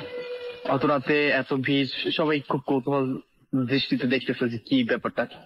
তো পরে জানা গেল যে ওইখানে আর কি মানে এই যে ট্রেনটা এই এই ট্রেনটা পৌঁছানোর পর জানা গেল যে ওইখানে একটা ছেলে ট্রেনের নিচে পড়ে আর কি মারা গেছে, মানে আত্মহত্যা করার চেষ্টা করছে অথবা আনফর্চুনেটলি ট্রেনের নিচে পড়ে মারা গেছে। সেই লাস্টটা ওই প্ল্যাটফর্মের ওইখানে রেল স্টেশনের যে পুলিশের ওই ইসের সামনেই রাখা, রক্তাক্ত। তো মানে ট্রেনটা অনেকটা সময় ওয়েট করবে এটা বুঝতে পেরে মনে হলো যে তাহলে একটু এই ধরনের ঘটনা তো কখনো প্রত্যক্ষ করি না, একটু দেখে আসি। তো রানাকে নিয়ে যথারীতি নামলাম, এবং মনটা তো ভীষণ খারাপ, যেহেতু আমার ওইটার মধ্যে মাস্টার কার্ড ছিল, ওইটার মধ্যে এটিএম কার্ড ছিল, তো কিছু ক্যাশ ছিল, তো মনটা এমনিতেই খারাপ। তারপরে হচ্ছে এই ধরনের একটা ঘটনা, তো মনে হলো যে একটু দেখে আসি। তো আমি নামলাম, রানা আমার সঙ্গে গেল। যাওয়ার পর অবাক করার ব্যাপার হচ্ছে আমি মুখটা ঢাকা ছিল, বাট ওই শার্টটা দেখে আমি চিনে ফেলছি যে এই ছেলেটাই তো আমার মানে পকেট থেকে মানি ব্যাগটা বের করে নিয়ে দৌড় দিতে। সে ছেলেটা আমাদের আগে এখানে কিভাবে আসবে? অর্থাৎ ও যদি আসতে হয় আমাদের ট্রেনের সঙ্গে আসবে, বাট আমাদের ট্রেন আসার আগে এই দুর্ঘটনাটা ঘটতে, এটা কিভাবে সম্ভব? তো তারপর যেটা হলো যে আমি বললাম যে স্যার আপনি কি একটু ইনার কাছে কোনো মানি ব্যাগ পাচ্ছেন কিনা? ওইখানে যে দায়িত্বরত পুলিশ মাস্টার ছিল স্টেশনে, আমি তাকে জিজ্ঞাসা করলাম যে স্যার আপনার কোনো মানি ব্যাগ পাচ্ছেন কিনা, আমার একটা মানি ব্যাগ মিসিং হয়েছে কিছু সময় আগে। তো যে ছেলেটা নিচ্ছে তার শার্টটা ঠিক এই যে ছেলেটা মারা একই রকম শার্ট। তখন উনি বললো যে হ্যাঁ একটা মানি ব্যাগ পাওয়া গেছে ওর কাছে, এটা তো ওরই মানি ব্যাগ হবে হয়তো বা। পরে আমি বললাম যে স্যার আপনি একটু কাইন্ডলি দেখেন। মানি ব্যাগটা বের করলো, মানি ব্যাগে আমার ফটো দেওয়া আছে, আমার ন্যাশনাল আইডি কার্ড আছে, আমার মাস্টার কার্ড ওর মধ্যে, আমার এটিএম কার্ড ওর মধ্যে। আমি বললাম যে স্যার এই যে দেখেন আমার সঙ্গে ছবি মিলাই দেখেন, এটা আমার আইডি আমার মানি ব্যাগ। এখন ওই পুলিশটাও কনফিউজ হয়ে যাচ্ছে যে এটা কিভাবে সম্ভব। এই ছেলেটা অ্যাক্সিডেন্ট করছে আরো আধা ঘন্টা আগে, আমাদের স্টেশনের ট্রেন আসতে সবে মাত্র। ও কিভাবে এই দুর্ঘটনার সঙ্গে ঘটলো, আর আমার মানি ব্যাগ বা ওর কাছে কিভাবে গেল? পরবর্তী একটা এন্ট্রি নিল, এন্ট্রি নেওয়ার পর একটা ফর্মে সিগনেচার নিল, নিয়ে আমার মানি ব্যাগটা আমাকে রিটার্ন দিল। তো এই যে ব্যাপারটা, মানে তারাও কনফিউজ যেটা কিভাবে হলো। আমি মানে সিলেট রেল স্টেশনে পৌঁছানোর পর ফ্রেশ হওয়ার জন্য এবং নামাজ পড়ার জন্য ভাবতেছি যে মসজিদে নামাজ পড়েই যাই। আমরা মসজিদে গেলাম, যে দেখি যে ওই সেই লোকটা মসজিদের ঠিক উজুখানার যে পিলারটা থাকে যার উপর বসে উঁচু করতে হয়, তার উপর বসে আছে। রানা হচ্ছে পিছে, আমি হচ্ছে আগে, দেখি ওই অবস্থা। আমি আবার দ্রুত রানাকে ডাকতে আসছি যে রানা তুমি দেখো, যে লোকটাকে আমরা দেখে আসছি সেই ঢাকা এয়ারপোর্ট রেল স্টেশনের প্ল্যাটফর্মে, সেই লোকটা এখানে এই উঁচুখানাতে। ও বলছে কি বলো, আবার ও কনফিউজড, কারণ রাতে যে মানিব্যাগে যে ঘটনাটা ঘটছে এটা আসলে মানে মিরাক্কেল ছাড়া আর কিছুই নাই। এটা কিভাবে, এর কোনো লজিক তো নাই। ও আসতে দ্রুত এসে দেখে যে আসলে এখানে কোনো লোক নাই। অন্যরা সবাই উজু করতেছে, নামাজে প্রিপারেশন নিচ্ছে, বাট ওই লোকটা নাই। পরে ও বলছে যে বন্ধু তোমার সঙ্গে কালকে এরকম ঘটনা ঘটছে, এটা হ্যালোসিনেশন মনে হয়, তুমি মানিব্যাগ পাইছো, এটাতে শুকরিয়া আদায় করো, অন্য ঘটনা সব ভুলে যাও। পরে আমরা এক্সাম শেষ করলাম, আইএলটিএস এক্সাম শেষ করলাম। এক্সাম শেষ করার পর হচ্ছে গেলাম মাজার দেখতে। তো আপনার জেনে থাকবেন যে হযরত শাহজালাল রাদিয়াল্লাহু তাআলা আনহুর মাজারে যতটা না ভিক্ষুকের উপচে পড়া ভিড় থাকে, তার থেকে বেশি ভিড় থাকে শাহপরানের মাজারে। এবং শাহপরানের মাজার হচ্ছে পাহাড়ের মতো বেয়ে বেয়ে উঠতে হয় উপরে, নিচে ভিক্ষুকরা থাকে সিরিয়াল দিয়ে বসা। ওই ভিক্ষুকদের মধ্যে আমি আবিষ্কার করলাম সেই লোকটাকে, যে লোকটাকে আমি দেখছি ঢাকা এয়ারপোর্ট স্টেশনে, ঠিক ওই একই পোশাক, মুখ ঢেকে বসে আছে, হাতটা বাড়ায় দিয়ে। ওনাকে দেখে আমি দেখি যে আমার শরীর পুরো ভাইব্রেট করতেছে, মানে ভয়ে আমি থরথর করে কাঁপতেছি যে কি হচ্ছে, এই লোকটা কেন আমাকে বারবার দেখা দিচ্ছে, এই লোকটা এখানে আবার কিভাবে আসলো। তা উনি জাস্ট একটু মানে হাত দিয়ে ইশারা দিয়ে বললো যে যাও, মানে তুমি উপরে যাও, শাহপরানের মাজারে যাচ্ছ, তুমি সেখানে যাও। আমি শাহপরানের মাজারে গেলাম।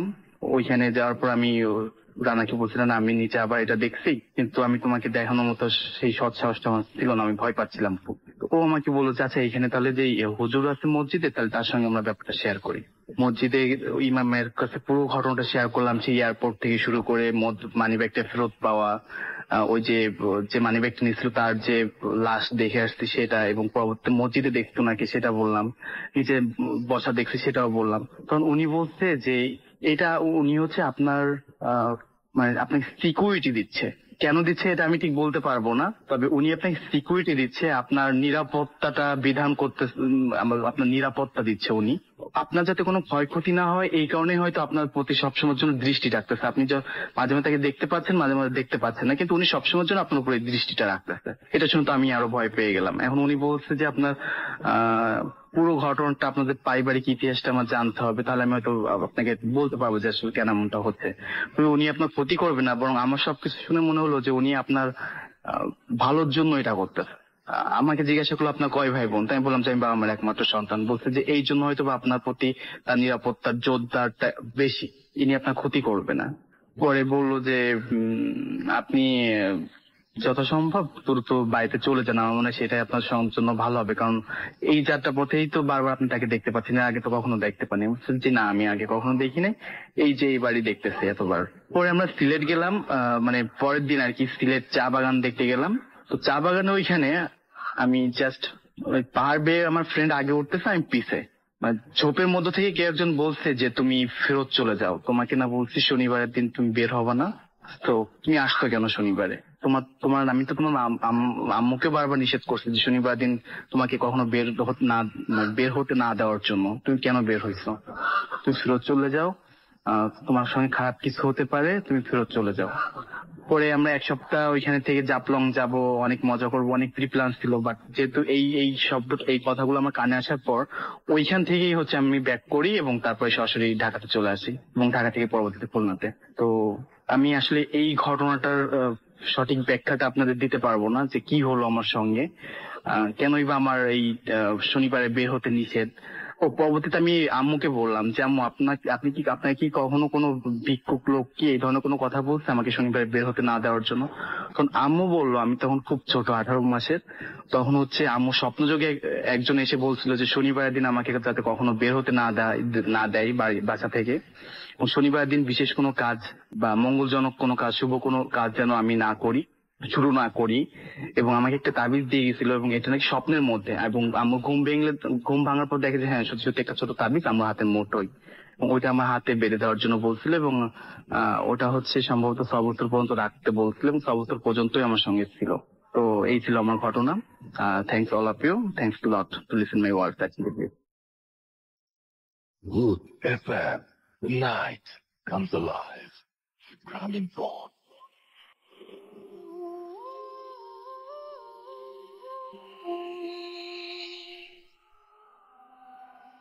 Yes, the night comes alive with Gramin Phone. You're listening to Radio Furti Red FM এবং একটু আগে যে ঘটনাটা শুনলেন সেই ঘটনার ওনার ঘটনা শোনার অপ্রত্যাশা হয়তো আপনাদের অনেকের ছিল, তো আপনারা শুনে ফেললেন। অন্তর আলী আমাদের লিখেছেন অনেক ভালো লাগছে। তাহসিন হাসান তুষার আমাদের সাথে আছেন দেখতে পাচ্ছি। রফ ইসলাম আমাদের সাথে আছেন। আমাদের সাথে আছেন চন্দ্রকথা নদী।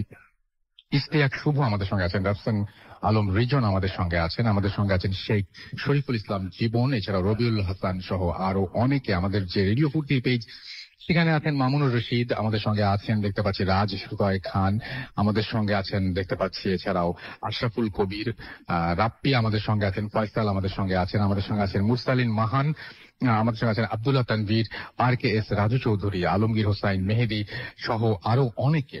তো আজকের হাতে সময় নেই।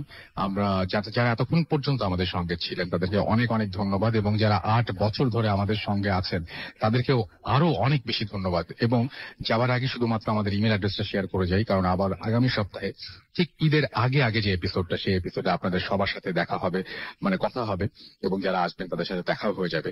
তো সেই পর্যন্ত আপনারা যারা ঘটনা পাঠিয়েছেন তাদের জন্য ইমেল অ্যাড্রেসটা শেয়ার করছি। আমাদের ইমেল অ্যাড্রেস হচ্ছে bhotfm@radiofurti.fm, which is bhotfm@radiofurti.fm। আপনার নাম, ঠিকানা এবং ফোন নাম্বার সহ আপনার জীবনে ঘটে যাওয়া সেরা ঘটনা লিখে পাঠিয়ে দিন আমাদের কাছে। ঘটনার শুরুতে অবশ্যই উল্লেখ করুন যে ঘটনাটি আপনি স্টুডিওতে এসে শেয়ার করতে চান, নাকি আপনি চান আপনার ঘটনা আমরা পড়ে শোনাই। যারা দেশের বাইরে রয়েছেন তারা সরাসরি অডিও ক্লিপ পাঠাতে পারেন বা আপনি লিখেও পাঠাতে পারেন আপনার ঘটনাটি। আজকের মতো এখানেই শেষ করছি। কথা হবে আবারও আগামী শুক্রবার। সেই পর্যন্ত সবাই ভালো থাকুন, সুস্থ থাকুন, মোস্ট ইম্পর্টেন্টলি পড়তে থাকুন। আজকের মতো এখানেই শেষ করছি। টাটা।